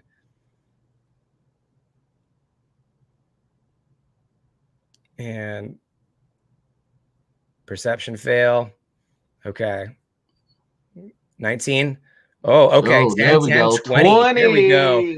There we go. Let's go. If I could stay hidden, yeah, that'd be really nice. It's going to come down to perception fail. Okay. Nice. There we go. All right. Let's hit. 14, 20. Okay, 10, 16. Oh, that might be enough to win. Oh, there we go. She thought she had We got it. All right. She thought she won. She was like, he's only at 8 let me see where if I can post a link for you guys to get it. Let me open up the portal here. All right, we want NFC Marketplace. And here is going to be the link to get the dark one. Actually, that's what we're going to do next. We're going to switch over and switch to a different skin here. We've gotten a lot with Mizumi. Definitely been a lucky skin for us. We did Mystere yesterday and Death Fort. We did all these yesterday. I'm gonna let you pick, Frisky. What are we feeling here? Let's check out the dark one. I like that dark one looks dope too. Like they all look really good. Like they all look really well designed. Let's do it. So I'm gonna go here to the battle portal. Still want that arena one. We want that XP. We got the change to put into it. We've been taking down the Black Canary. So right. Yeah. So just so you guys know, here is the link there for the marketplace for all of the NFTs, including weapons. What you need to do if you're looking for those weapons is search in the collections for the Cryptofight stuff. If you're looking for the NFTs and the character skins, you're going to want to look in the Zenoscope collection. But yeah, that's kind of where you can find everything.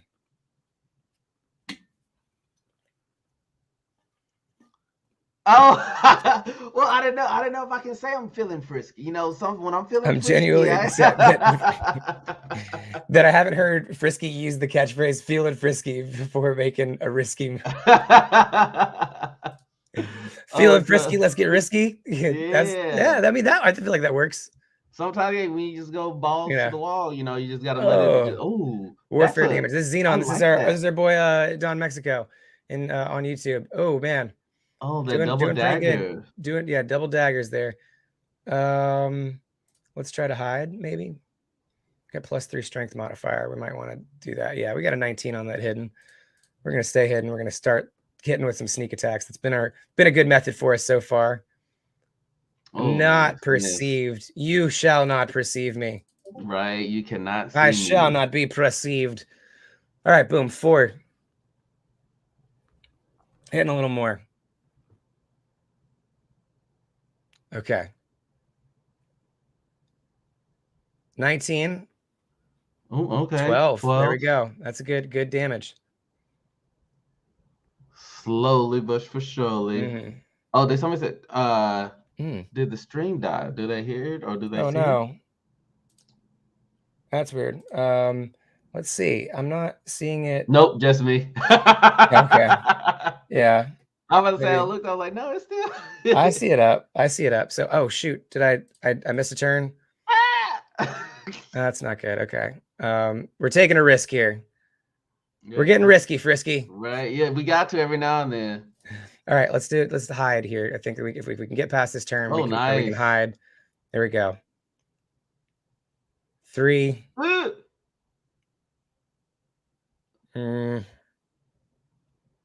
Nah. Okay. Oh,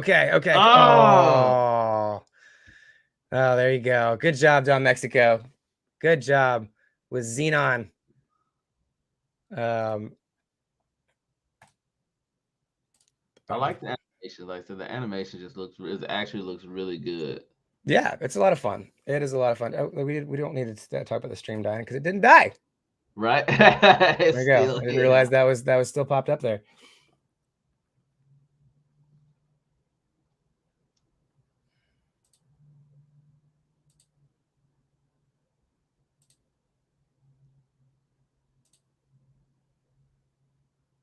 So yes, it's with the third, so it's like 3 different ones, and I'm guessing that other one it unlocks when you get to a higher level. The more you increase your level, the more the higher PvP matches you can go into, PvP matches you can take in. Exactly. And they're always going to match you with your level. So I think that's why Don is using a level 7 character that he has that he's working on, or they're working on. I'm sorry, I don't know anyone's gender here, so I'm not going to sit here and assume. But with the it's always going to match you up with your level, regardless of which tier you go into. The rewards, I believe, are just higher.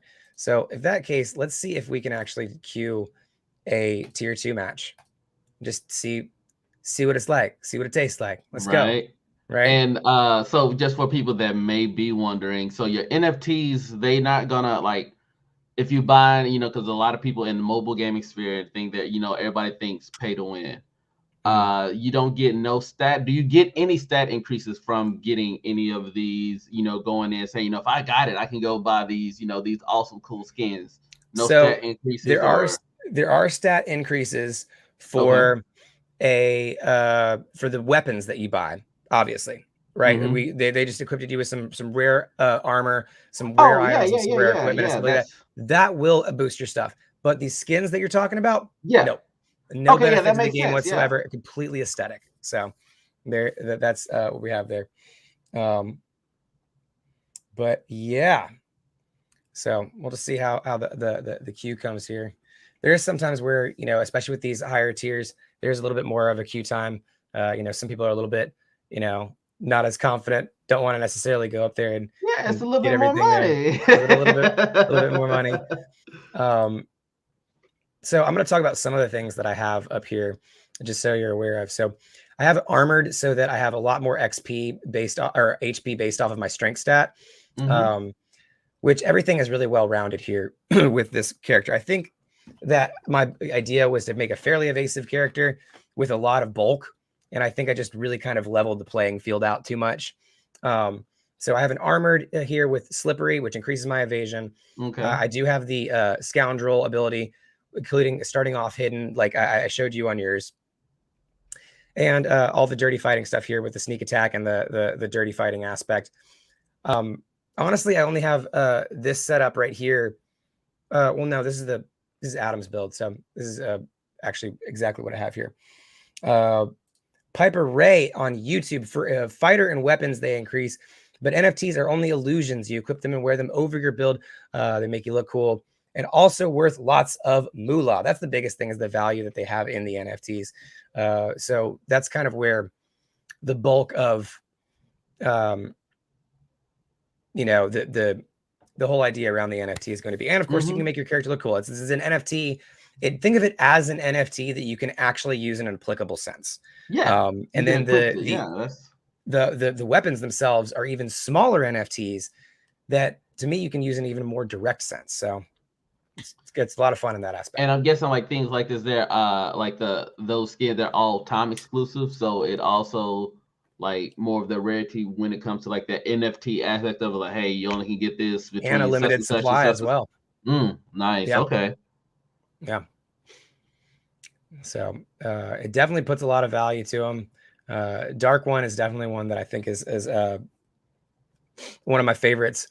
But I can't wait to see what else they come out with down the line, especially with some of the properties that Zenescope has. They've got a lot of cool stuff, especially some Grim Fairy Tale stuff in here. It'd be really cool.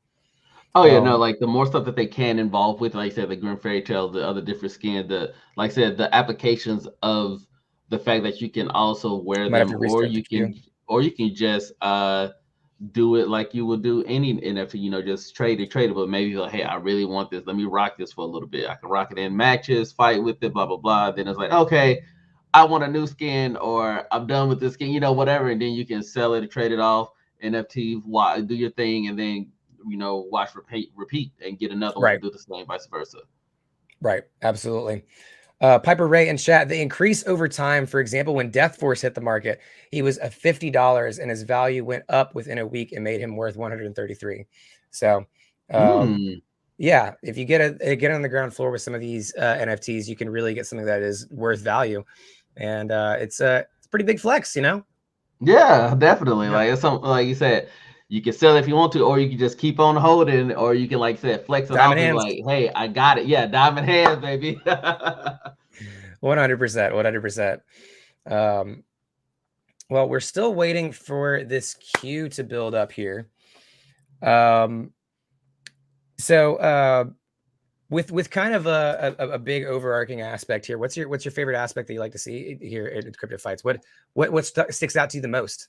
Like I said, definitely the PvP engagement is very intriguing. But I also like the fact that say people who wants to play, or people who aren't too sure, there's something for them to do. They can run the dungeons, they can just focus on the character building and doing things like that until they grind up enough so that they can smelt it down, get a few cents in if they don't want to put anything into it per se. They, maybe they're on the fence about it, and they just, if it's something passive, I can play whatever. That's that they can do that, and then they realize, oh, I got so much of this built up, I can sell it off, and then I can play. Like I said, you can play with the change that you made from playing the game you would play anyway.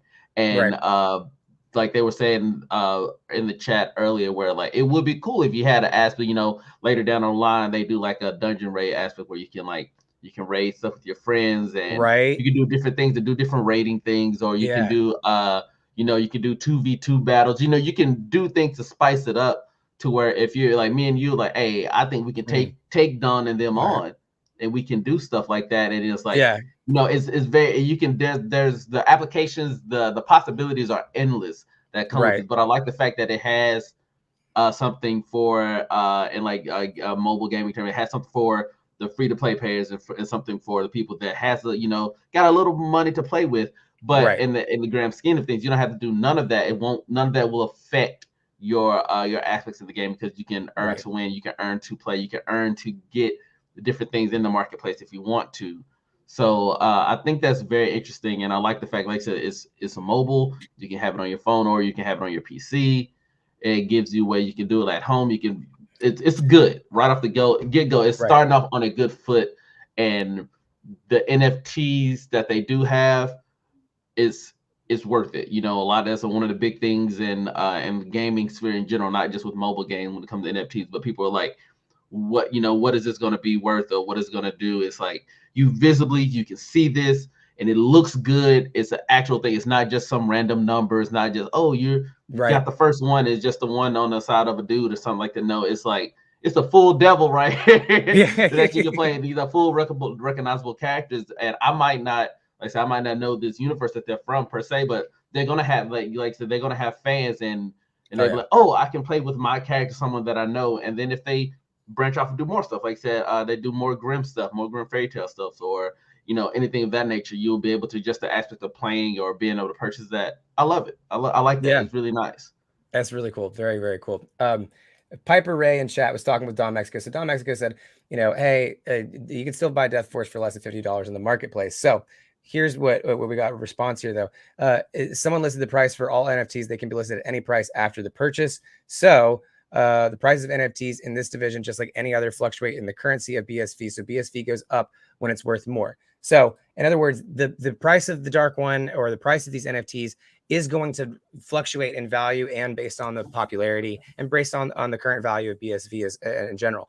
Everything in Cryptofights is run off of Bitcoin SV. So that is a big point to kind of discuss here. We're going to try to wait another minute here in the queue, but if we don't, then we're going to try to go into some other kind of aspects here. Yeah.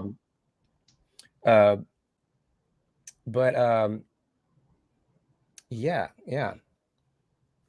So is this are there, so I'm getting like, do we have a specs for this for phones? Like, do we know what, because I'm running a flagship phone. I have a Samsung Galaxy S21 Plus, the Ultra, so it's the top of the line. But will this run for, like, do we know if they have like specs for, let's say, for the Galaxy S21, or not S21, the Galaxy 9, or the Galaxy S8, or the A21, the Galaxy A21? There's different, Galaxy got tons of different phones, especially in different places and things of that nature. So do they know like the actual requirements for it, or do we have that? Just just something for people to know that they can play it, almost like literally they can play it on like multiple phones, that they don't have to have the latest and greatest to be able to play the game. Yeah, I am not positive about that right at the moment. When I'm looking at their marketplace, it looks like they have a requirement section, which I would imagine are the system requirements, and they have the APK version, but I don't see any of that information directly on there. But I could probably get you that information after the stream sometime. That's really cool though. Yeah, so usually most APKs, when they download on, you can usually download them on multiple multiple devices. So they're just good to know that it is able to be accessed on stuff like that. It's accessible no matter, as long as you're on the Androids for it, you can be able to download it on your phone. I will say though that one of our producers here at Cryptofights, the game is kind of demanding on older phones, so that is something good to note. Of course. Yeah, we're not trying to run it. Yeah, we're not like Right. gonna run it on the busted old phones, but Right. iPhone 1. So yeah, but that's good. one other thing I want to show you here is the Hall of Memories. So this is where all of your matches usually are. But when okay, well, for whatever reason I can't get it to pull up here. Let's see if all matches works.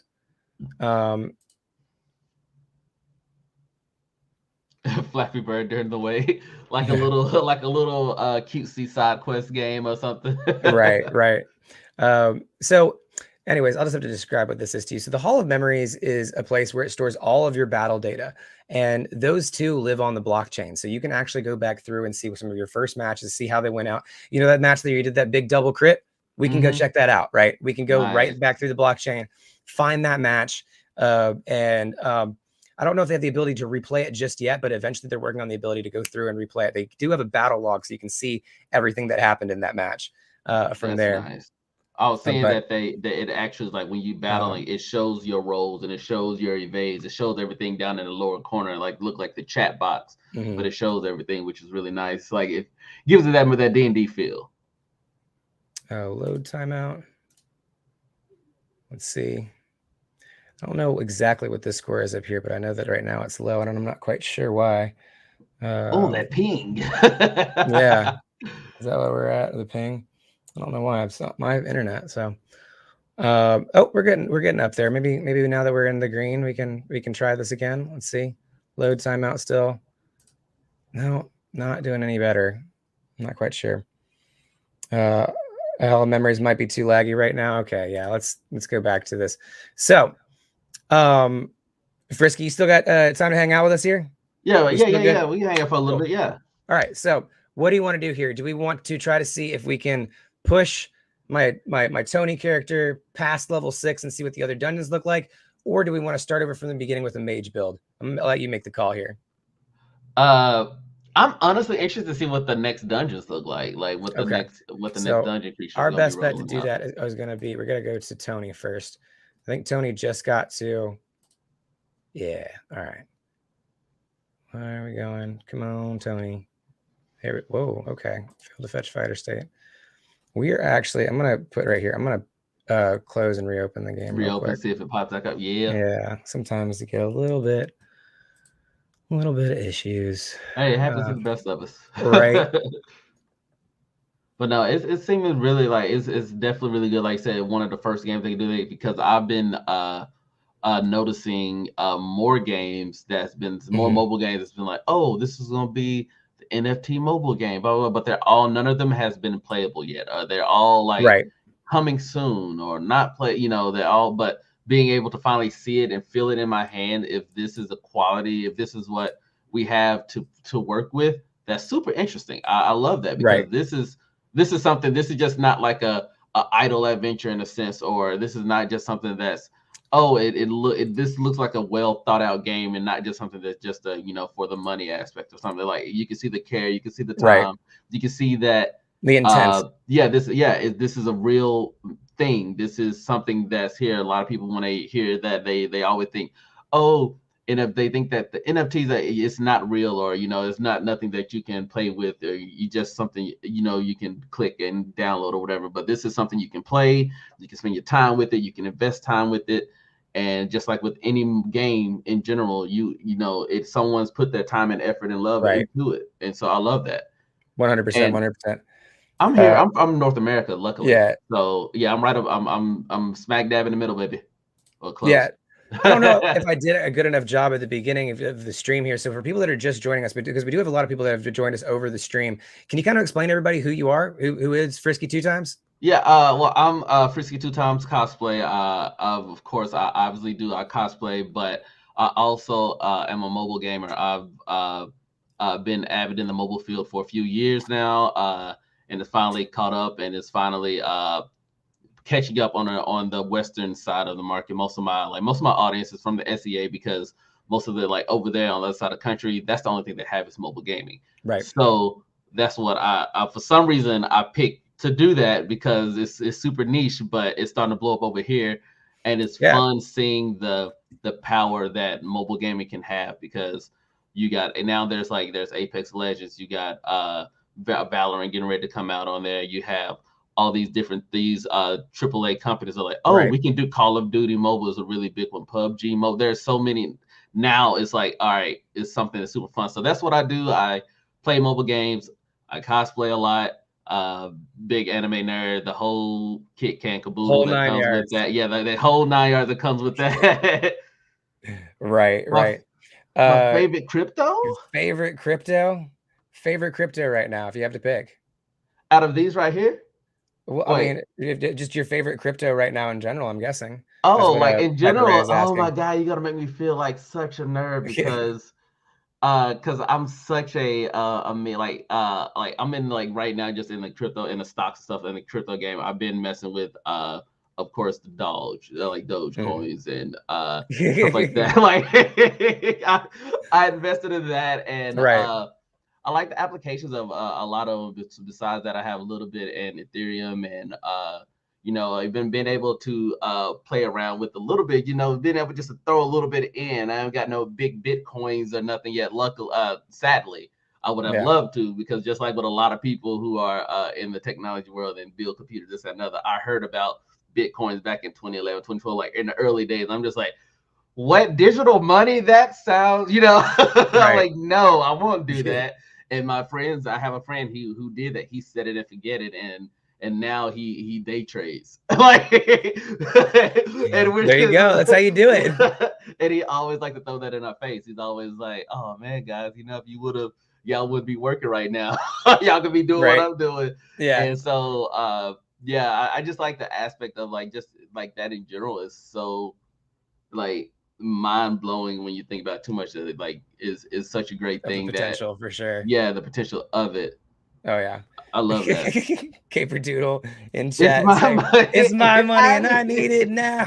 That's how it was, and that's how like everything. But it's so great seeing that too, because there's been times, even like I said, with I invested into the I can't think of the Wall Street's not Discord, but the Wall Street Bets thing. I got into like the game stocks. I got into all of that stuff, and I'm not like a big, I'm not no big spender. I still have my bills to pay, this and another, but I threw 20 in here, 30 in there, 40 in there. Right. And literally set it to forget it is such a real thing, because I did that. And then I come back and like, my game stonks is over like 115 and 130. So I'm like, what happened? My like jizz. I'm like, what is going on? And I'm like, oh, this is it. This is what it is. And it's like, all right, let me just forget it again, and hope that works. And just trying to catch different ones that will be the one that shoots off and ones that will not. I love that aspect of it. It's really fun. Yeah, it's like gambling, but not really, because you might go low and then sometimes you go, but then it might skyrocket again. I mean, you never know, and that like the little bit of that is fun and interesting. Getting caught up on chat here a little bit. There are about 5 or 6 countries that already have national crypto coins, and more on their way, including Japan and Sweden, which will definitely be adding to legitimizing the use of it, which is, I think that is a big deal. Piper Ray, I think, is asking you, Frisky 2 times, what's your favorite anime? So what's your favorite? My favorite anime is honestly Soul Eater. Even though it had a crappy ending, the manga ending is a lot better.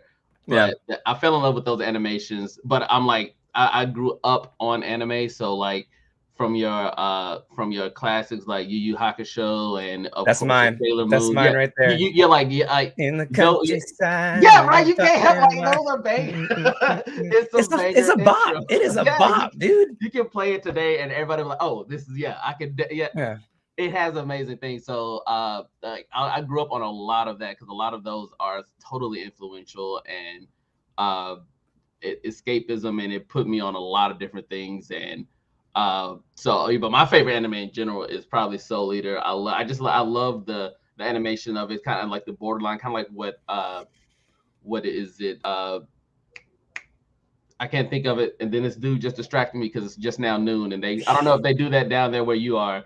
But the dude starts talking. It's like an intercom. It's like, this is a test.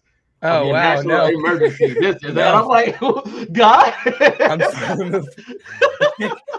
This is not the best time. Right. Oh my Yeah, gosh, but chat's blowing up right here. Okay, so first off, sponsors here, Cryptofights want us to keep in mind that these moves are Bitcoin transactions. So each time that you're going through there, you're basically doing a transaction. That's what's measured in the Hall of Memories. ooh.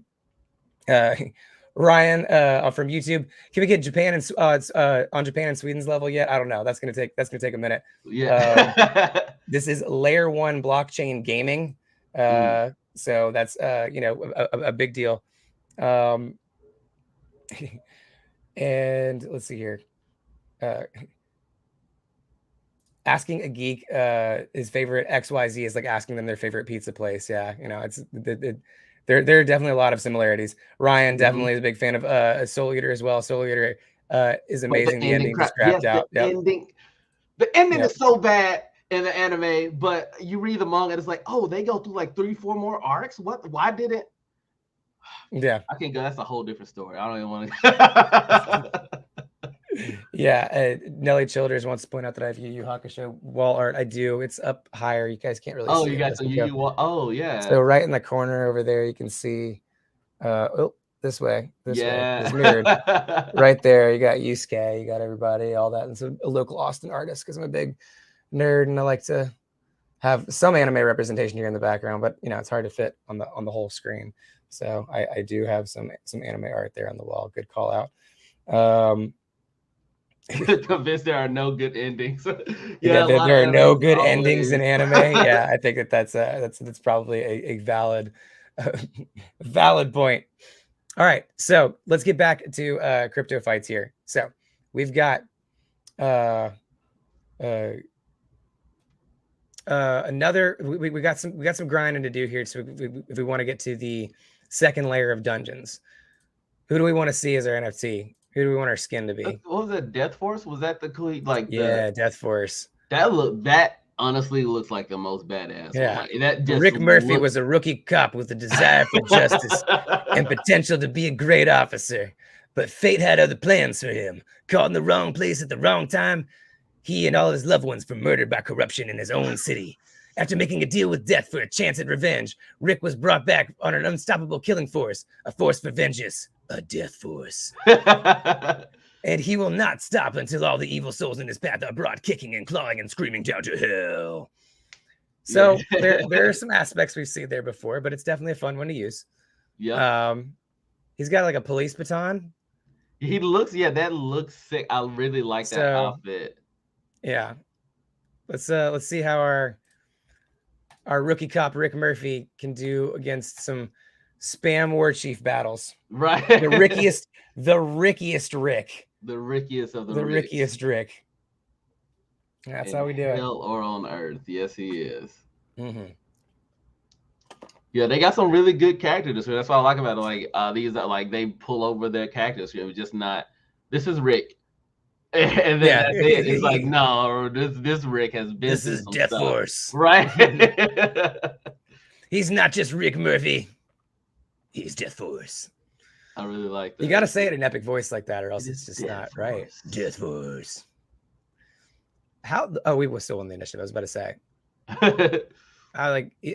This is for an elf skin here. See, I still get because I get that +2 DC. That's what. All right, so we're gonna do the sneak attack, and we're gonna set that as our next one. But we never know when he's gonna. Oh, 18. There we go. Boom. Nice. Also, we want to see there's a little curse going on there. He can't find me. I can still sneak attack. And still set the next one. 10, 10, 20. Woo! Oh my gosh, that's it. That's game. Done deal. See, that was quick with that one. That was quick. Yeah. So let's see if we can still do it. We need like 10K XP in order to get to level 7. Oh, a kettle helm. This kettle helm gives me damage resistance against brute damage, but I don't think that we need that right now. Our hat right now is giving us a little bit of a dexterity boost, which is really good for this, or at least what we've been trying to put a lot of effort into in this build. So nice. Oh, we got some we are FYI, we are breaking our all-time highs in hourly transaction volume. Wow, that is incredible. That is absolutely nice. incredible. So that is going through there in BSV transactions. That is cool. So big score, big score. Oh wait, no, where's the score emotes? Oh, those went away for some reason. Oh, here it is. Those. Oh, there we go. Boom, score. That's my. I have to show it off because it's one of my score emotes. I designed that emote. Right. It's a beautiful emote. All right, 14. Let's go. Okay, that's not gonna keep right. going. Yeah. Oh, let's see. I love. Yeah, very frustrated. Wouldn't have mattered anyways because he would have taunted me right off the bat. So we can easily park this in auto attack for 3 turns because we know that that's how long taunt's gonna last. Mm-hmm. And we're starting off with a lot more health than him, which is really what you need. Yeah, that was a big hit. 6-1. Not good. Oh no. Okay. Uh-oh. We only got what, almost one more turn. 18. One more turn of taunt. 2. I'm gonna try to hide now. Definitely, I think that's their best way that we can get out of here. 10. Okay, that's enough to hide. Sneak attack. Sneaky. All right. It's the smart play. You got to play it smart. Oh, okay. 11, 6, 17. There we go. If we can get some more misses, that would be great. Oh, no, we were perceived. Ooh. Okay. Oh, no. Don't do that. Don't do that. Don't skip my turn. Don't skip my... Oh, you... Ooh. Okay, lucky he missed. That was... yeah, that was lucky. Oh, 8. Is that enough? Yeah. Just barely. There we go. Nice. Okay. Oh, this is going to take a little while. Oh, okay. God. Yeah, we can definitely go look at the mage. So we haven't seen the mage stuff yet. Yeah, well, that's going to require us to start from the very get-go. So it's going to do one or the other. Is that what we want to do? We want to start from the mage, do a new fighter there? Yeah, we could do that. Yeah, because at least with that one, we would be seeing a little bit newer thing because I haven't seen any of the mage abilities. So we're going to do a new fighter. For the mage loadout, we want to go with a human. Let's go mage. Okay, human mage. And the second level we do is elementalist. So we're going to do this. Go into there. All right. What do we want this guy to look like? Oh, there's also some of the developers that you can get as nice. Skins, so that's pretty fun. That is great. But let's go with something fun here. Let's do this. What's the difference between these kind of whites? Oh, they got like white skin. Let's do like a gray and then like a white beard or something like that, right? Ooh, right? That'll be fun. I like this like nice little chop back look. That's what I did for my last one. Is I did this. The handlebar mustache, like yeah, like the hipster stash, the fisticuffs. Yeah, you know? He's red. That's what we're feeling. This is the himbo like hot grandpa look you got going on. Yeah, like, that's what this is. Like you over here, like you're that silver fox that all the ladies love. There you go. There you go. I think that's the style we're gonna go with. Is there no purple people? Is there no purple people? Yeah, there. Yeah, I don't know if there is. We can make purple. It's like that purple? It's like a more of a dark purple, or a grayish purple. I don't know. That just looks solid black, and I don't know if I feel about that. I think that might be a good character for me to run particularly. But anyways, we'll do. Is this a better gray skin tone? That's a non-human skin tone. Yeah, right? Definitely. Yeah, that's the one I thought that has more of a purple hue. I think that's what we're going. We're going with this like that's what we're gonna do. We're gonna do that here. We got our slick back look. We got the full beard, armor style.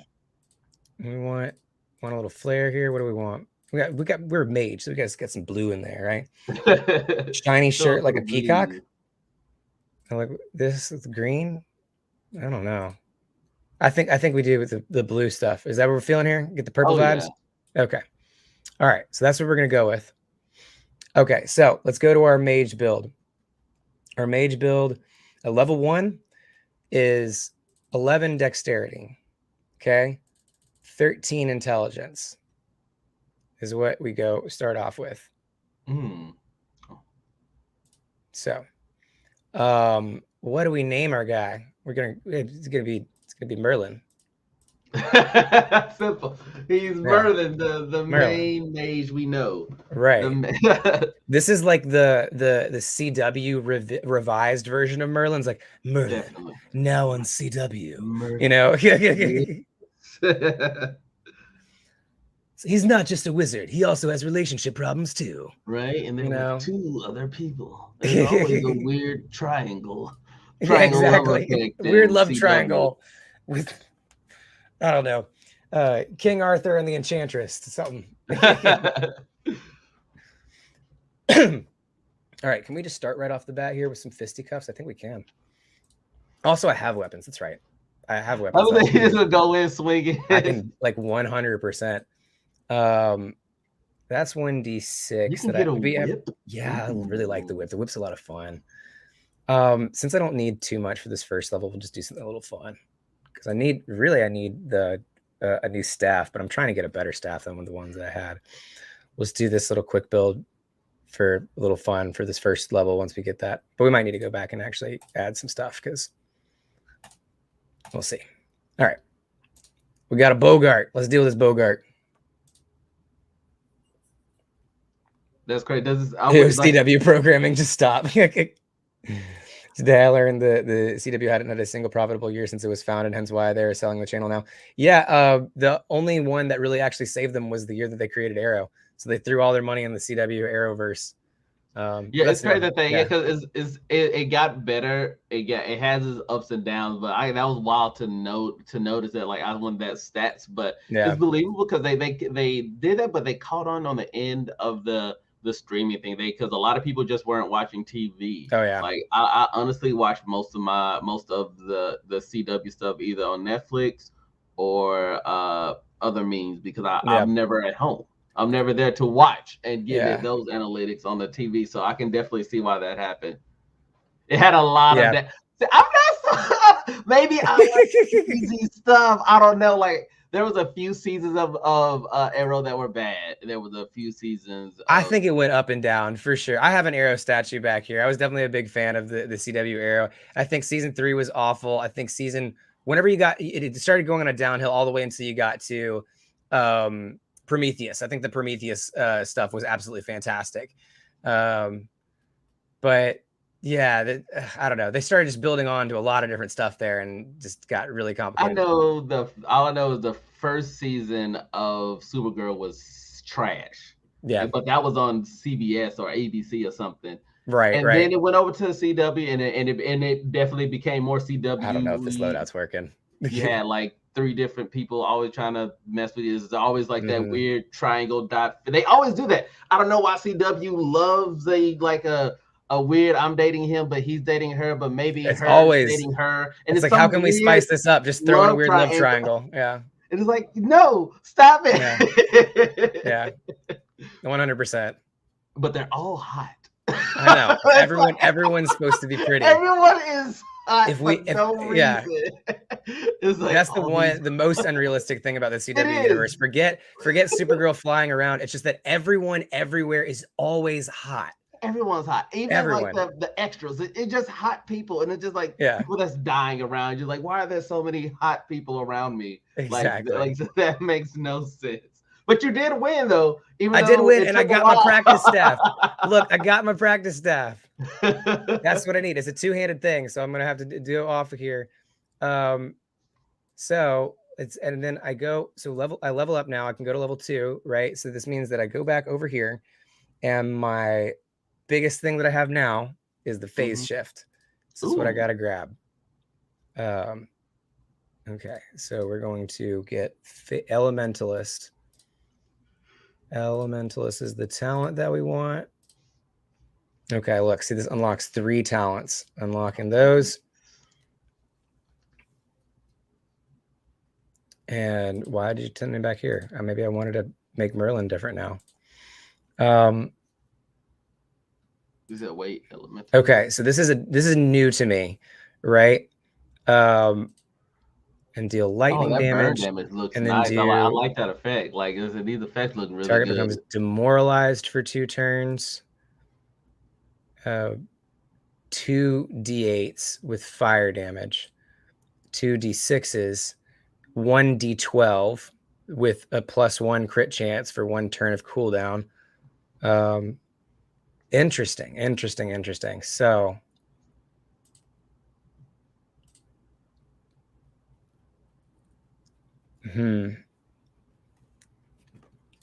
so this does the most.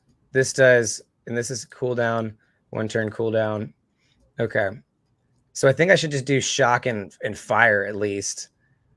Well, I mean, I don't even know if I'm hiding at all at this point either. I could probably just equip all the abilities, right? Yeah, I'm not attacking anymore, I don't think, at least for these first turns, right? And did I already do that one?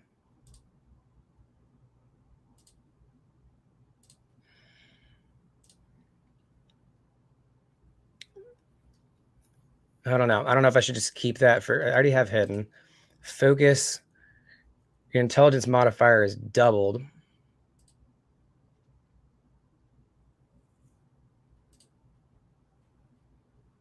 I think focus is good to keep, so I'm going to try to keep focus. We'll see. Let's see. Is anybody in chat going off about this? Okay, so you don't attack with them. Okay, you had me for a second. You had me scared for a second when you said phase shift. Elementalist. Okay, good. Yeah, just grab burn and chill, maybe shock. Okay. You're basically set up for damage skills with those 3. You don't attack with the mage build. Focus, improvise your accuracy, and damage with spells. Okay, so let's start going for that. Do I have armor that I can use? Is this leather armor enough? I can equip that. Cool, I've got that. And I can always wear this eye patch.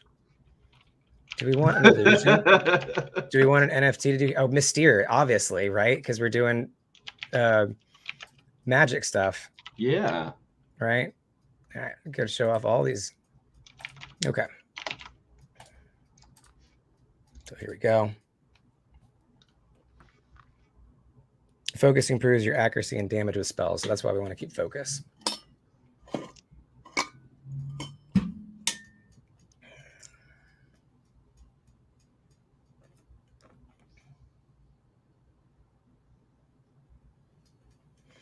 All right. The next thing we're going to do, I think everything we do from here on out is just dumping everything into intelligence. And then the next one we get is phase shift. You become ethereal for 3 turns. Your intelligence modifier is modified to your evasion. Okay, let's get back to the game, y'all. Oh, Jesus! Right off the bat. Okay. Can we hide? That might help us a little bit. 11. That's way higher than okay. We can stay hidden at least. Jesus! All right. Let's see what we can do with this shock and awe here. My man, cast some spells. All right, 17, 6, 2. Let's go. Come on. All right, not very much damage. Ah. Let's see if we can hide first. Yeah. Hide, yeah. Yeah, because he hits hard. That keeps me hidden. Oh, I could do the devil character with his fire attacks. Oh yeah, what that burn do though? Yeah, that burn. At least that burn will do overtime damage. Like it will damage on like at the end of their turn. I'm believing. Oh wow! Look at this. Woo! 15. That is enough to kill. That is enough. Take it out. That burn, baby, burn. Oh my gosh, Jinx. Oh, here we go. Practice short sword. Okay, cool. Let's keep on grinding. See if we can get some of that 3x speed and get past these dungeons fairly quickly. Although mages are a little bit harder to do at 3x speed because you can't really auto attack, you know? Because you have the cooldown between each turn. The glassiest of cannons. Exactly. Right.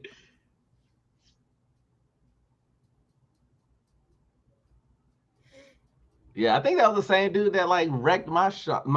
Like Right. he hit when he hits hard with that arrow. So, question for some of the more veteran people in chat. What do you do when you get to the war chief with taunt if you're trying to have a mage build? Do you stop at doppelganger and just try to attack, just grind on doppelganger, or do you do something else?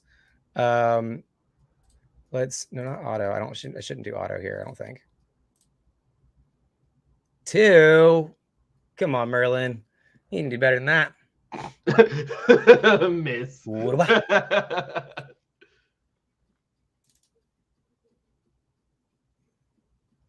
All right, hide. I said hide. 10. Okay, there we go. Here comes the thunder.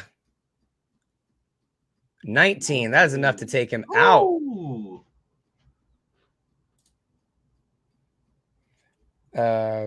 Your mage skills should still work while taunted. Okay. Yeah, that is a good question because all you could do is just do like that regular attack last time. Savage Patch Kid, the glassiest of glass cannons. I mean, we're not that glassy. We're okay. Take a hit. PvP is popping right now. PvP 3 is popping right now. Let's try to see if we can do some PvP fights in PvP3 if that's popping. So let's see if that works for us here. We'll go over. We got our mage started over here. We got it's so cool how quick you can just switch between your characters. You know, like it's just something you just literally like a touch of a button. Let's see. What is our which one we won most with? We've won most actually with Adam. So let's do Adam. Go into the battle portal here. We can't get into PV3. Let's see PV1 if that's popping as much.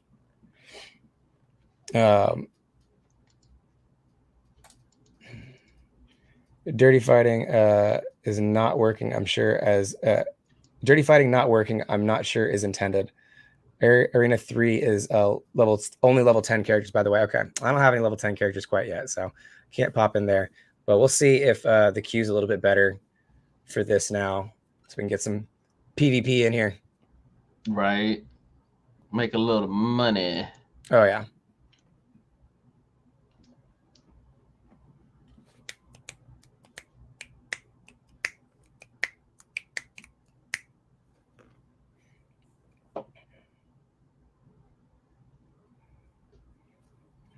I'm only gonna wait a couple of minutes here because I don't want to waste too much time just waiting in the queue on stream. Right. It happens, but you know, not sure how many level 7s are around. All right. Oh, we got one. I was about to cancel it. I was just about to cancel. It might be Don. I wonder if it's Don Mexico. Oh, there's Don. We see you, Don. 19. Oh, Xenon won the initiative there. That's not good. That's not going to keep me hidden. I think we just try to hide. I think that's our best bet here. Yeah, we don't want to get those hits.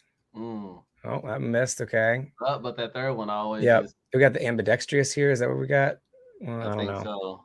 So. Let's hide. 19. That should keep us hidden.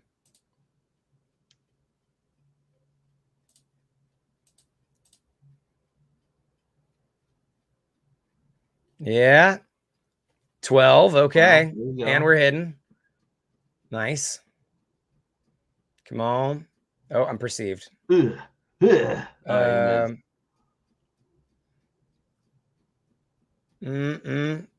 That's not enough. Okay, we might have lost this one. Let's see if we can hide next turn. If we can get past it. Ah, okay. That third hit. Damn. Ugh. Yeah, and I think that'll probably push that character over the edge of level 7 there. Let's get back to these dungeons. Oh, no, not with this character. Let's get back to these dungeons and see if we can grind out with this mage a little bit more. Do that. But good to know that PvP is popping. If you guys got a level 10 character, get in there and get some monies. Oh, yeah. I'm hoping this could be one of my first good level 10 characters that's like really, really meta relevant. So we'll see how that goes. Yesterday, if you catch the stream, you could see that like I had a build that I was going up against that was a mage, but what they would do is in the first 2 turns, they would buff everything so that their evasion went to 19. So the only way you could hit them is if you rolled a crit. Jesus. Yeah. Yeah, that's not pretty at all. Like that's smart, but it's like, so annoying. I'm just gonna go right off the bat to see if I can just attack. I had some pretty good rolls this last time. 6. That's not gonna do enough. I'm actually off 200 XP. Okay, all right. Well, maybe we'll see if we can get you again then here after this match. Let's see if Tony can get it. Hey, Tony. Thanks, yeah, right. Hey, Tony. For real. Oh man, I didn't mean to skip my turn. Better didn't mean to. Like shoot your face off. You better watch out. No, right.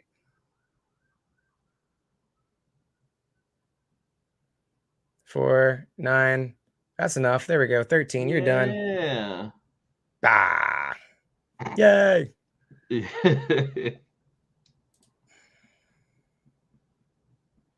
Practice pike. Okay, we could have used that a little while ago.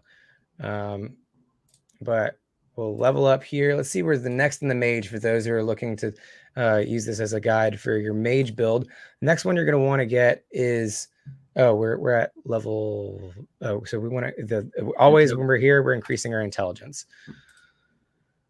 That's what's going around the big spells later. All right, I'm going to go back and try to see if, no, that character is a for fun build that I had just sitting around. All right. Well, then we'll keep on grinding our Merlin character here, see if we can get a meta relevant character that hopefully can, do some fun level 10 craziness.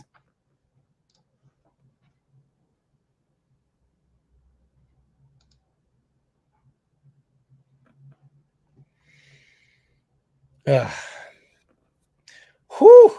Stoked to have you around, man. Stoked to have you chat with us here on the stream. And I think you can really provide a really good spec, especially from the mobile gaming standpoint. I mean, how does it flow on the Android before it runs out of battery? It runs smooth. It ran smooth. Like I said, luckily I do have a top of the line flagship phone, so like I wouldn't expect less. But the fact that it's actually the game itself is running smooth. There's like no hiccups on like the game itself side. There's no stuttering.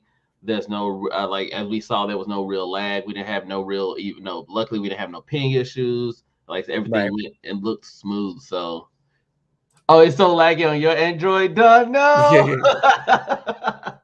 Oh no. Well, hopefully that can get corrected.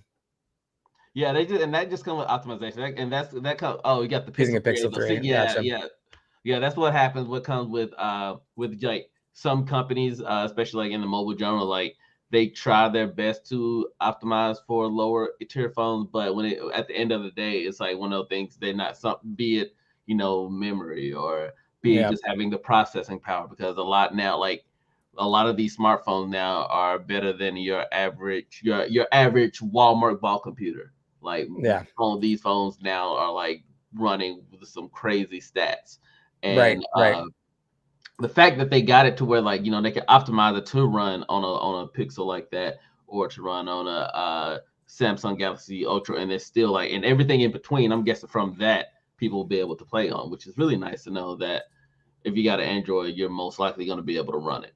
Right.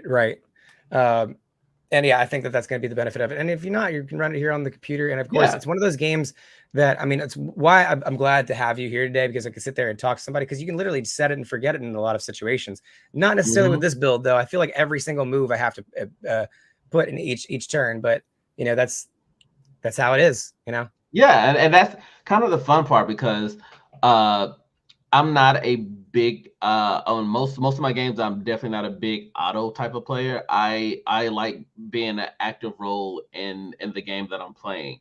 Right. So sometimes it is nice. That's why I kept on forgetting to turn it to auto, because I'm so used to I want to play around and see what works, see what's don't, see how it feels.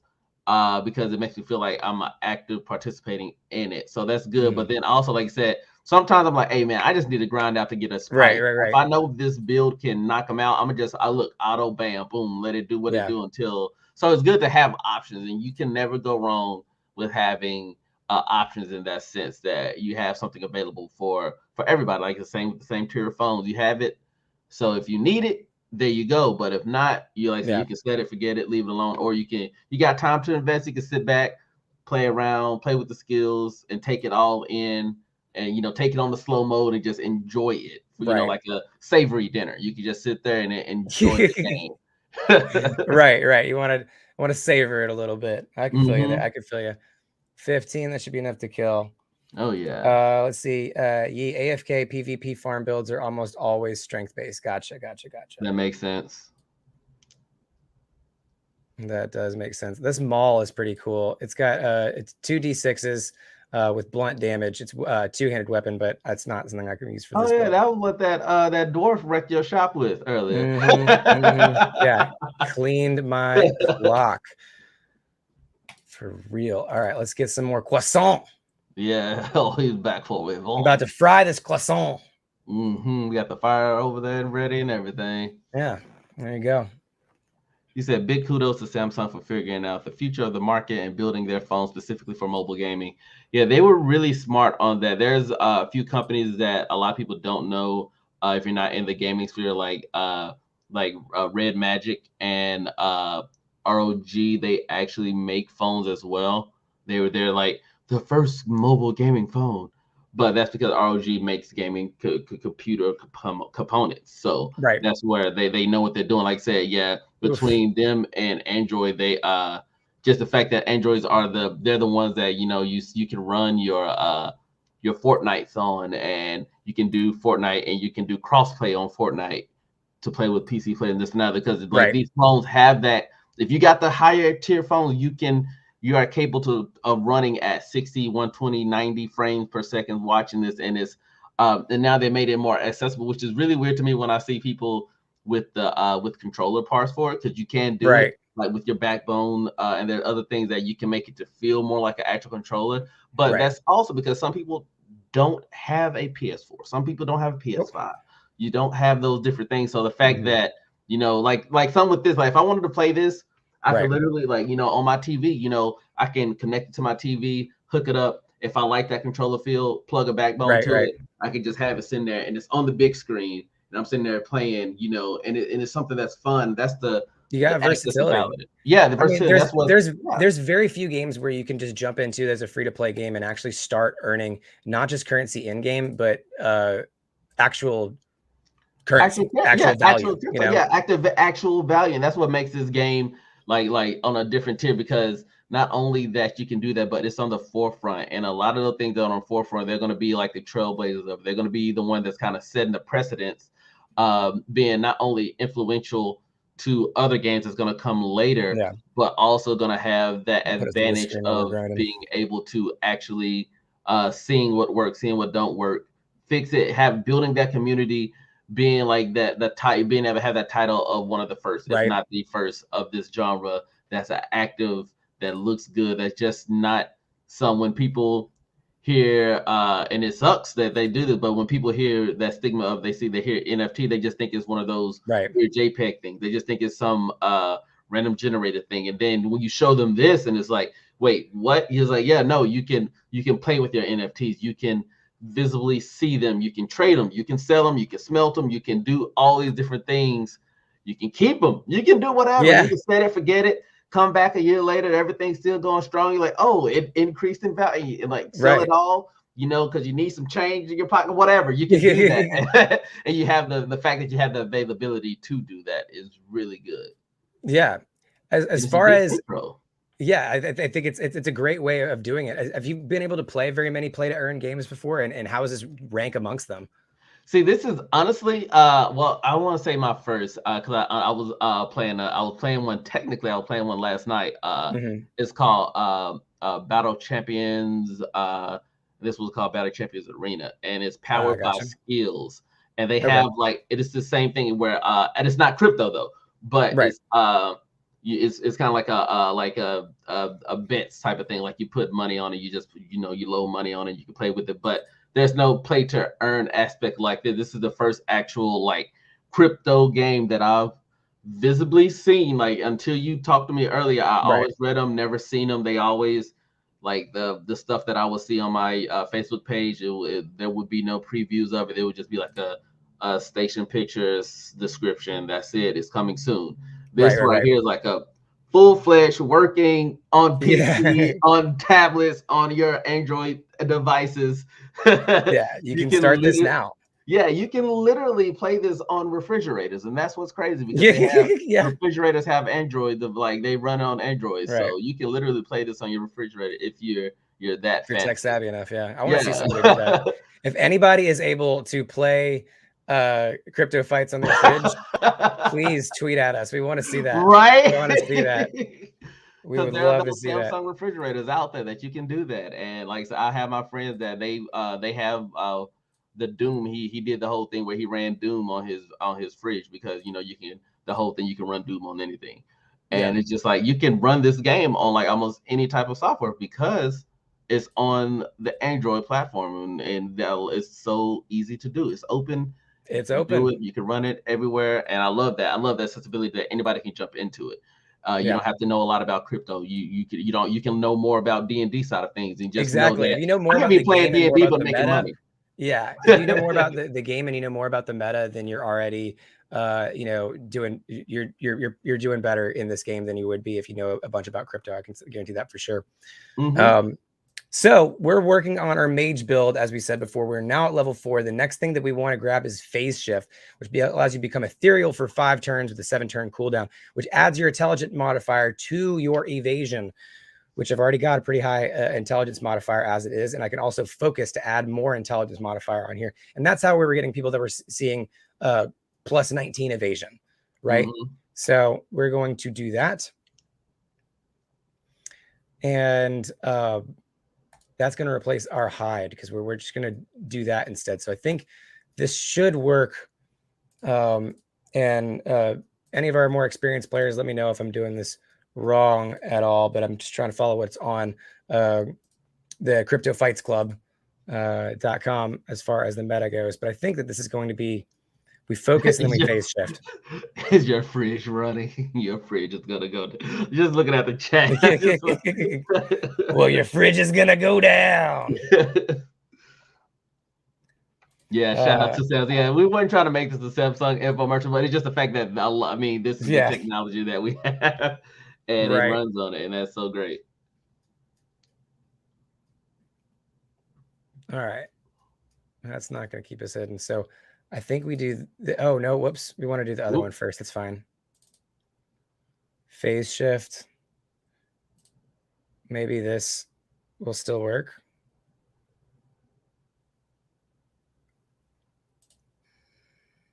Oh, that fire is about to eat them up. 11. Oh, okay. How does he hit still? I think I did this backwards. I think I was supposed to focus and then go ethereal. Yeah, that probably was. But hey, look, you're still in it. Oh, I still got it. Nice. There we go.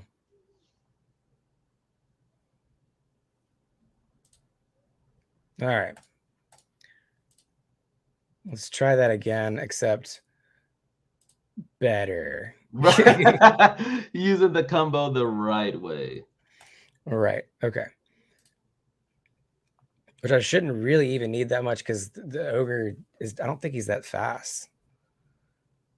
Yeah, that's I don't think he's that smart. No, like that. Yeah, its intelligence hides it. Okay, yeah, I just gotta figure out which is the stat that I'm using to do which. But I think I focus first, then phase shift. I think that's kind of what it could be. Your intelligence modifier is meta onto your evasion. That doubles your intelligence modifier. So I'd have +4 and then that. So that's gonna give me, I don't know, maybe. We'll figure it out. Oh. Focus. There we go. Focus first. And don't die. I said don't die.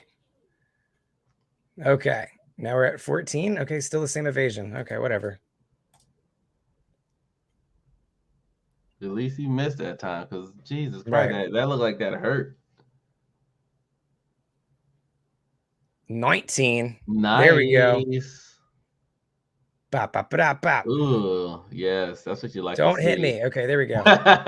That's the point of all that. That's the whole point of why I made this build. Is so that you don't hit me. 4, 5. That's enough to kill. Yeah, there we go. Yeah. Nice. Glassy cannon.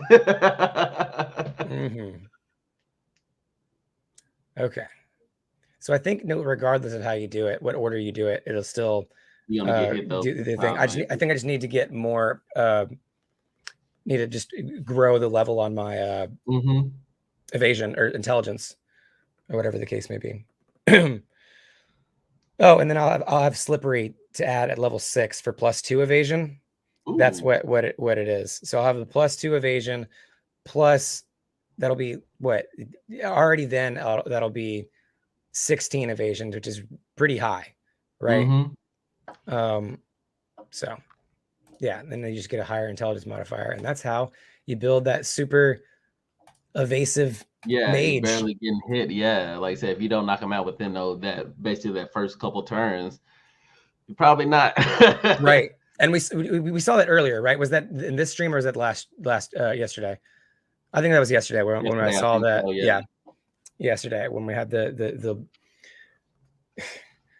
elf at 19, where I was like, I don't know what I just hide, like what do I do? Right.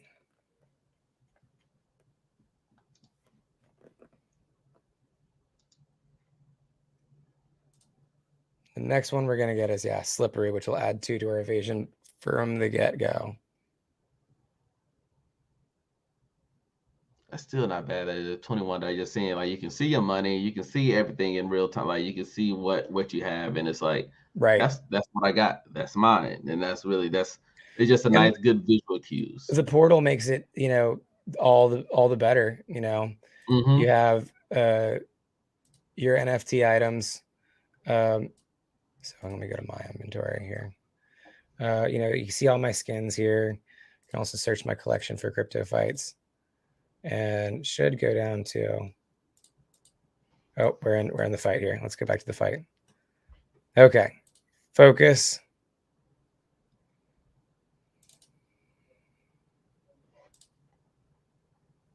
Become ethereal. All right. Thunder. There you go. Put those shock to the system. 8. Oh, that's not good. Oh. Come on. You need to miss. That's the whole point of that build. 16. Oh, that would have. Yeah. Okay. Miss. Miss helps. Miss helps. There we go.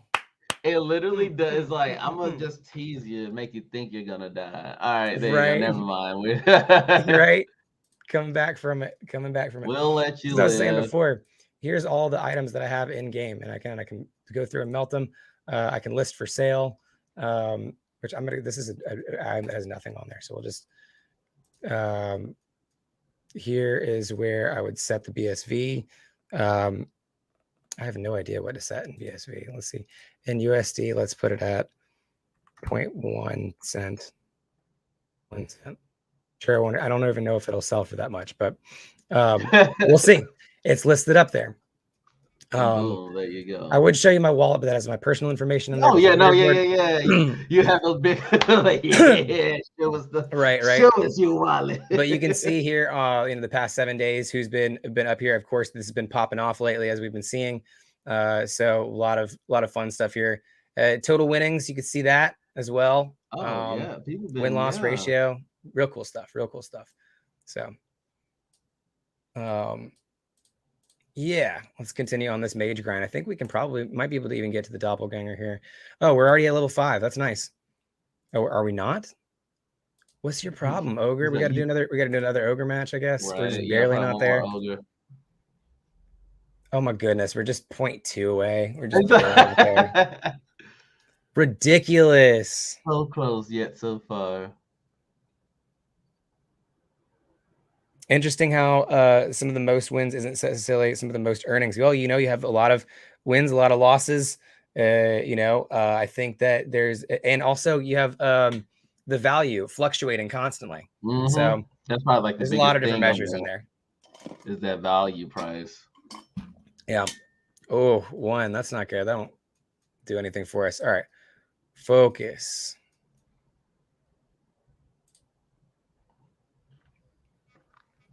Miss is what we want to hear. Right. Phase shift. All right. Here comes the thunder. That was still supposed to miss, buddy. Right. That's what I'm doing all this for. 13. Nice. Is that another hit? Jeez. Yeah, he hit twice in a row. Okay, with all that going on. Right. 8. I miss. That's not good. Okay. More thunder. Let's go. 19, 12. Boom. Okay, come on. Look, I just need a little bit of damage. A little bit of damage. Come on. Oh my goodness. Wow. Ogre said you're not leveling up. It's because the arenas give different amounts of rewards. Yeah, that's a good point, John Mexico. So someone winning a lot in Arena 1 isn't going to make as much as someone winning in Arena 3. That's a good point. Though earnings don't factor into entry fees. So yeah, you gotta think there. Oh my goodness, look at that. That's heartbreaking. All right, let's go. That was 1 HP away from level 5, that guys. 1 HP away.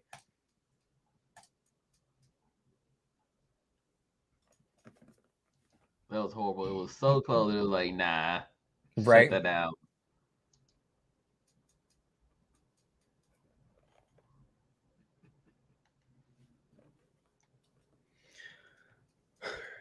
So it's definitely a different type of build for sure than some of the other things that we've been used to. The rule of thumb is that if their win ratio is below 1.2, then they're going to going negative besides NFT game. Okay. That's fair. So just so you guys see that rule of thumb, if their win ratio is below 1.2, they're going to be losing more than they're gaining. So that's the big thing there.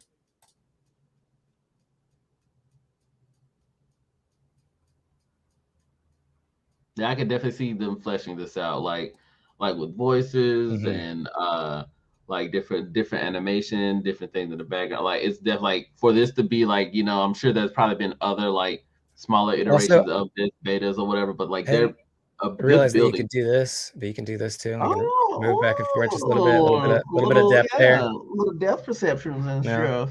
Yeah. You're not supposed to be hitting me with all my magic stuff around me. That's the whole point of this build. 10. Okay. No, another hit that you're not supposed to make. Look, I'm salty about it. Look, right? 13. There you go. Yeah. I need these modifiers. I need another intelligence modifier.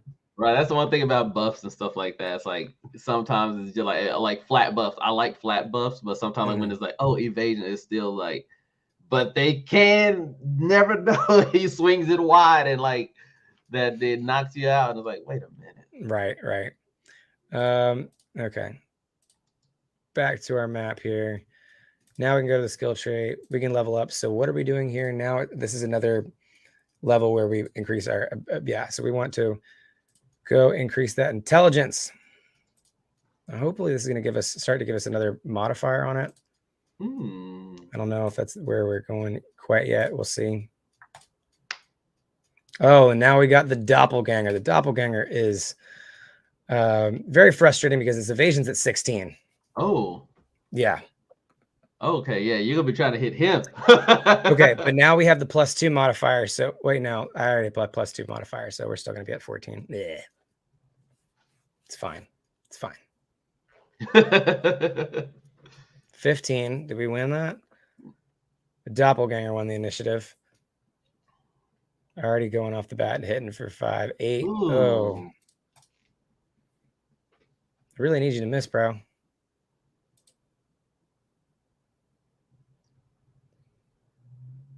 Attempts to hide, but fails. Nice. It's going to be hard for him to hide around me because he's got to outsmart me, and that's hard to do because my intelligence is so high now. Yeah, he's over here, really over here. He's trying to hide. You do not see me, like, over here trying to... But I do. 17, that hits for 12 damage. Yes, sir. Start making that good old comeback. Don't hit me again. Oh, not hit on the side. Oh, nice.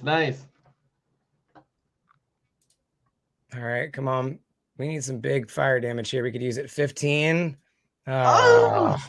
I like how I just hit that big fat 0, like, boom. Miss. Come on, miss again. Oh, that's it. Okay. Doppelganger is going to be hard.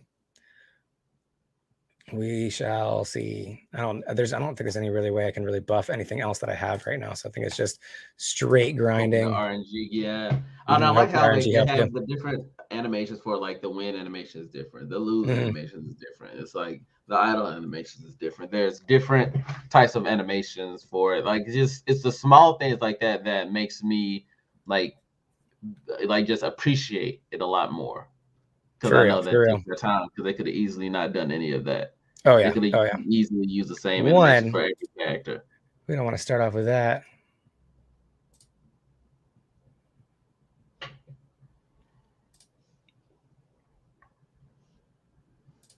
Uh-oh. Oh, whoops.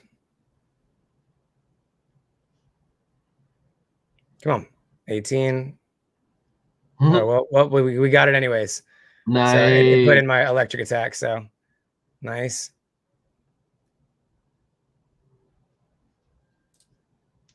Yo, dude. Okay, that's what I'm saying.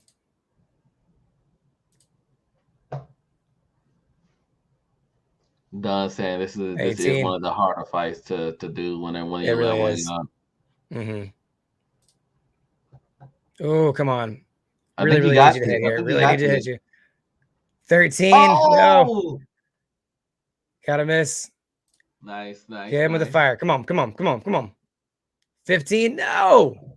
That's the biggest deal, is that Wow, it lit. Oh, he just like, yeah. He is one of the hardest fights. I get it. Ugh. It's that level, that 16 evasion. You have to hit higher than a 16, even with my intelligence modifier as high as it is. I think I'm actually going to do it the other way this time. Phase shift, then focus. I let the focus linger on for a little while longer than the phase shift, because I can that helps my attacks a bit more. Hopefully he tries to keep on hiding the whole time. Right. 7. I don't like that. Doppelganger starting off. A miss and a double miss. We could use that. That's great. So phase shift first this time.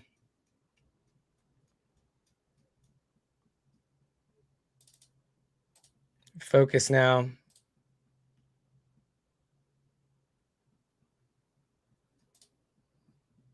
Oh, come on. All right. Thunder. Come on. Big thunder. Let's go. 15. Not enough to hit. Oh, missed. my God. Fire. 16, 4, 11, 15. Okay, that hits for 15. We just need one more good fire. 15, not enough to hit. Oh, just barely under it too, is what's right. Hurt. That's what. Oh, he just smacked it down. Oh my goodness, Doppelganger is ridiculous. Welcome back, Lana. Welcome back. Yeah, welcome back. All right, let's see if we can. This drink is so out. I keep on holding out hope that I'll be doing that more in there. There's nothing in there. There's nothing in it. We're going for a couple more matches, and then we'll wrap up the stream for the day. WB.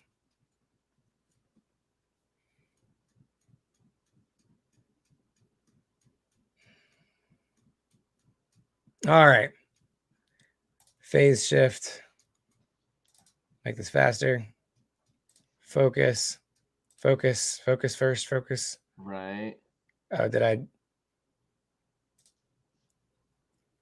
see the hydration struggle is real? 2410. There we go. That's thumb damage. There you go. Miss. Attempts to hide again. Okay. Bring the fire. What the? I did fire. I selected fire. Oh, crit. Wow. He's like, how dare you not attack me? I slap you harder. You just need that thunder. Like, let that thunder crit. That's done. Okay, wow. Ooh, nice. Come on. That 16 evasion's ridiculous. 21-4. There's some damage. I do like how like I'm always going back to animations, how though you're not dead, you're hurt, and she's just like limping over. It's like, right. I'm hurt. And now fatigue is setting in, which is gonna kill me next turn. I didn't realize that. Yeah, see, fatigue will kill you. Oh my god. Okay. Doppelganger is rough. This dude is like, you gotta you gotta have the RNG guys on your side when it comes to this. You really, really do. Or get some good, like you said, get some good loot drops from previous, going back and trying to hope for a better item or a better damage dealing item or something like that. Be it defense, whatever, because Jesus, that like I said, that his evasion is ridiculous. Well, I mean, the thing is that my best bet is still using these spells because I have those the most modifiers on them. You're right.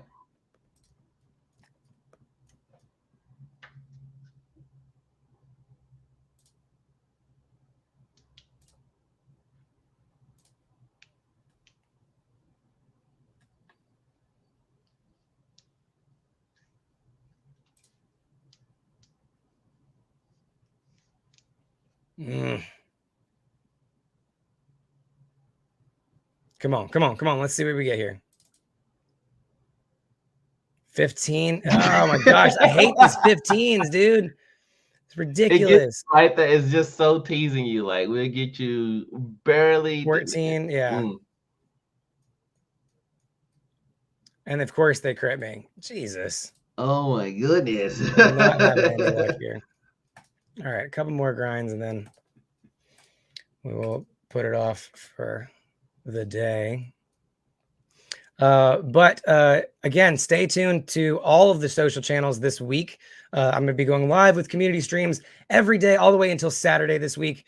So there's going to be a lot of cool stuff that's going to be on our YouTube page, on our Twitch page, as well as our Twitter and Facebook. We may even do some streams in our Discord, so definitely join that. Definitely check those out. I believe that those are going to be in the bio of the videos on various sites, so definitely go check them out. Oh, and she's asking for the Telegram as well. If the Telegram, someone like the Telegram, yeah, we'll see if we can do that too.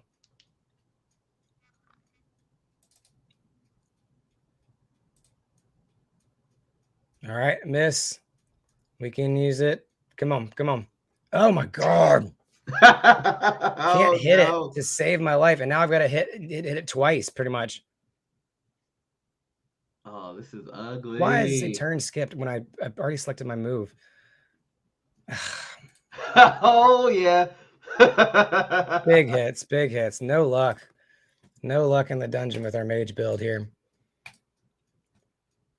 I might just try to go for some focus and just like start attacking. Not even try to go for the ethereal situation. Yeah, just hoping, just because in this situation with just dealing with him, you need all the chances you can to try to throw some type of damage down on him, because oh man, that evasion is just rocking you.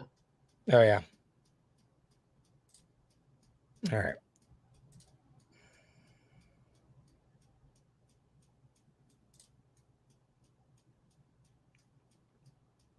Going for the sneak. Oh, that's not good.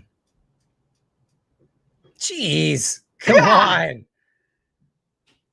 He didn't get the memo. We're trying to have fun here. He's like, all right, we see through it because we got that good intelligence modifier, but we still don't hit. Oh, they're going for the poison now, and that's gonna do 3 damage anyways. Yeah, I keep on trying to like just get out of the exit out of the battle early. That's why I keep on going to the pause menu because I'm like, I know this battle's over now. Get me out. Get me out quick. Yeah, definitely have the Mortal Kombat vibe, especially that how she holds like that. That I'm sure like Mortal Kombat 9 or something. That is definitely that looks very familiar. I felt the same vibes from her, so yeah, I definitely feel that. Yeah, I like that stance, that pose. Savage. I think Mage is my favorite build. I think it's a great one, but there's just this doppelganger is it's very, very tough. Yeah, it's just that evade. Oh my god, look, he comes and he's hitting so hard, and it's just. Whew. I'm gonna try this ethereal method again.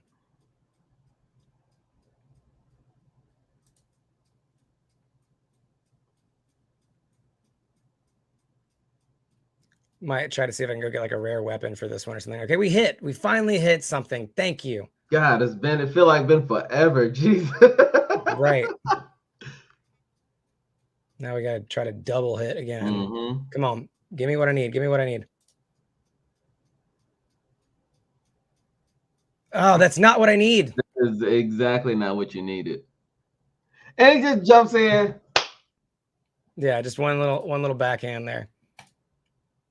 All right, this is the last match that we're gonna do, and then we're gonna probably sign off for the day. Let's hope we can get it. Come on, poggers in chat. Let's go. One more right, like hopefully, like this is why I recommended freeze at level 4. Look at Mexico's like, oh, freeze at level 4. I didn't see that. Oh, I should have gotten freeze. No, I have freeze. I have freeze. I can just change the freezes for one of these. Okay, that's what I'll do then. That's what we'll do. I have freeze. I have freeze 100%. I just did fire and lightning. Right, that fire and lightning. You would have thought it would have worked.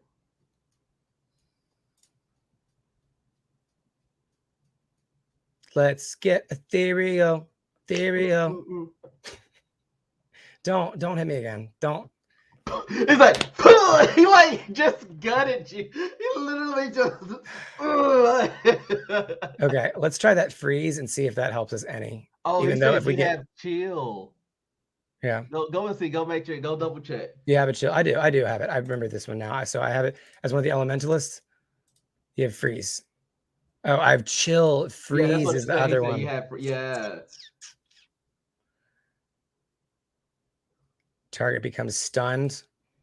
Oh, okay. Well, that wasn't what it recommended me. Right? Somebody lied in the forum. No. That is a good one. I have freeze though. Target becomes demoralized for 2 turns, and so you have to take the lower of the 2. Let's see if that helps with us at all. Let's just see what we can go. Let's one more because that was just too ridiculous of the last fight. We do one more, and we'll breach that 3-hour mark.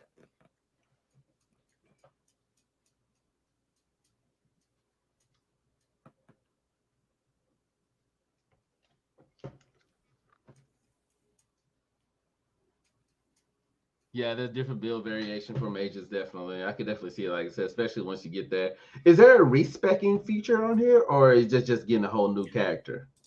Also, disclaimer, prefixes, fine, fire, icy, don't do anything on NFT staffs since you're not making attack rolls. Gotcha. Okay.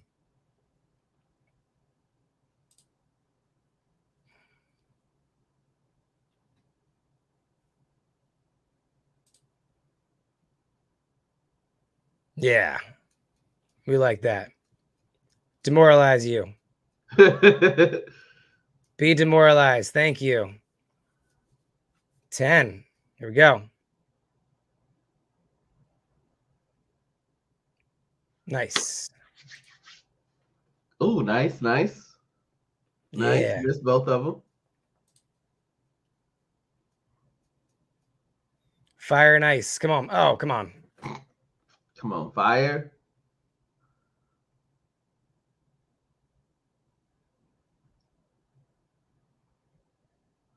Look, everybody missing. Let's go.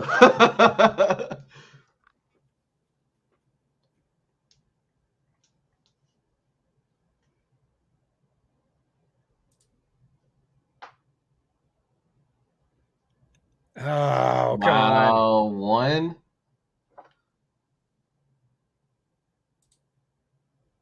Not another one. Okay.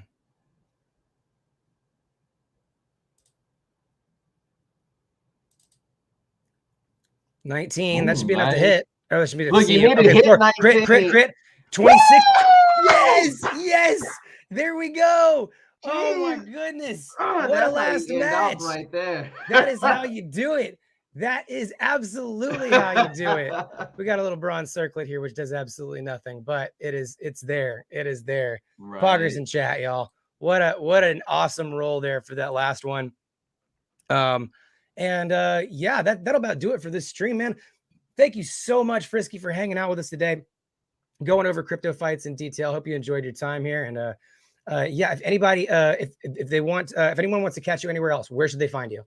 You can look me up. Like I said, if you guys are ever interested in mobile gaming, if you're ever interested in K-pop or anything like that, you can find me on YouTube, Frisky2timesCosplay. You can find me on Twitch, Frisky2timesCosplay, and then on Twitter is @iZombieAS. So that's what I do, and I'm glad you invited me. I really appreciate it. Like I said, you put something new on my radar on several different aspects because, like I said, I do things with Crypto Hawk. I do a lot of things, so I'm already in that sense of, so you putting this on my radar, just like, oh, this is nice. I can, I never might have a downstream. I can just stream this and just chill with the homies and play something like this. So I really appreciate it, man. So thank you guys. Absolutely. And that will do it today, guys, for our community stream. Again, thank you so much to Frisky2times for showing up with us. Thank you guys so much, everybody in chat. We had Savage, Don Mexico, Lana, Caperdoodle, Littlest Nelly Childers, and all of Cryptofights. Everybody was here. Caperdoodle, everyone. So we're big shout out to everybody that was here, everyone that was hanging out with us on Twitter, on Facebook. Looks like we got several viewers there all over the place. Yeah, right. And we got several people chilling with us here over on YouTube as well. So appreciate that, guys. Thank you guys so much for hanging out with us again. We will be live tomorrow. I'm not quite sure when. I'm not quite sure what we'll be doing. It's either going to be more PvP strategy and some character builds starting up from the ground up. I'm hoping to be able to get a character past level 7, and we can talk about some of the things that are going on in the dungeon past level 7 and get to some of those battle portals and those higher level matches with those level 10 players. But that will, again, do it for today. Thank you guys so much for hanging out with us, and we will catch you next time. Thanks again. Peace.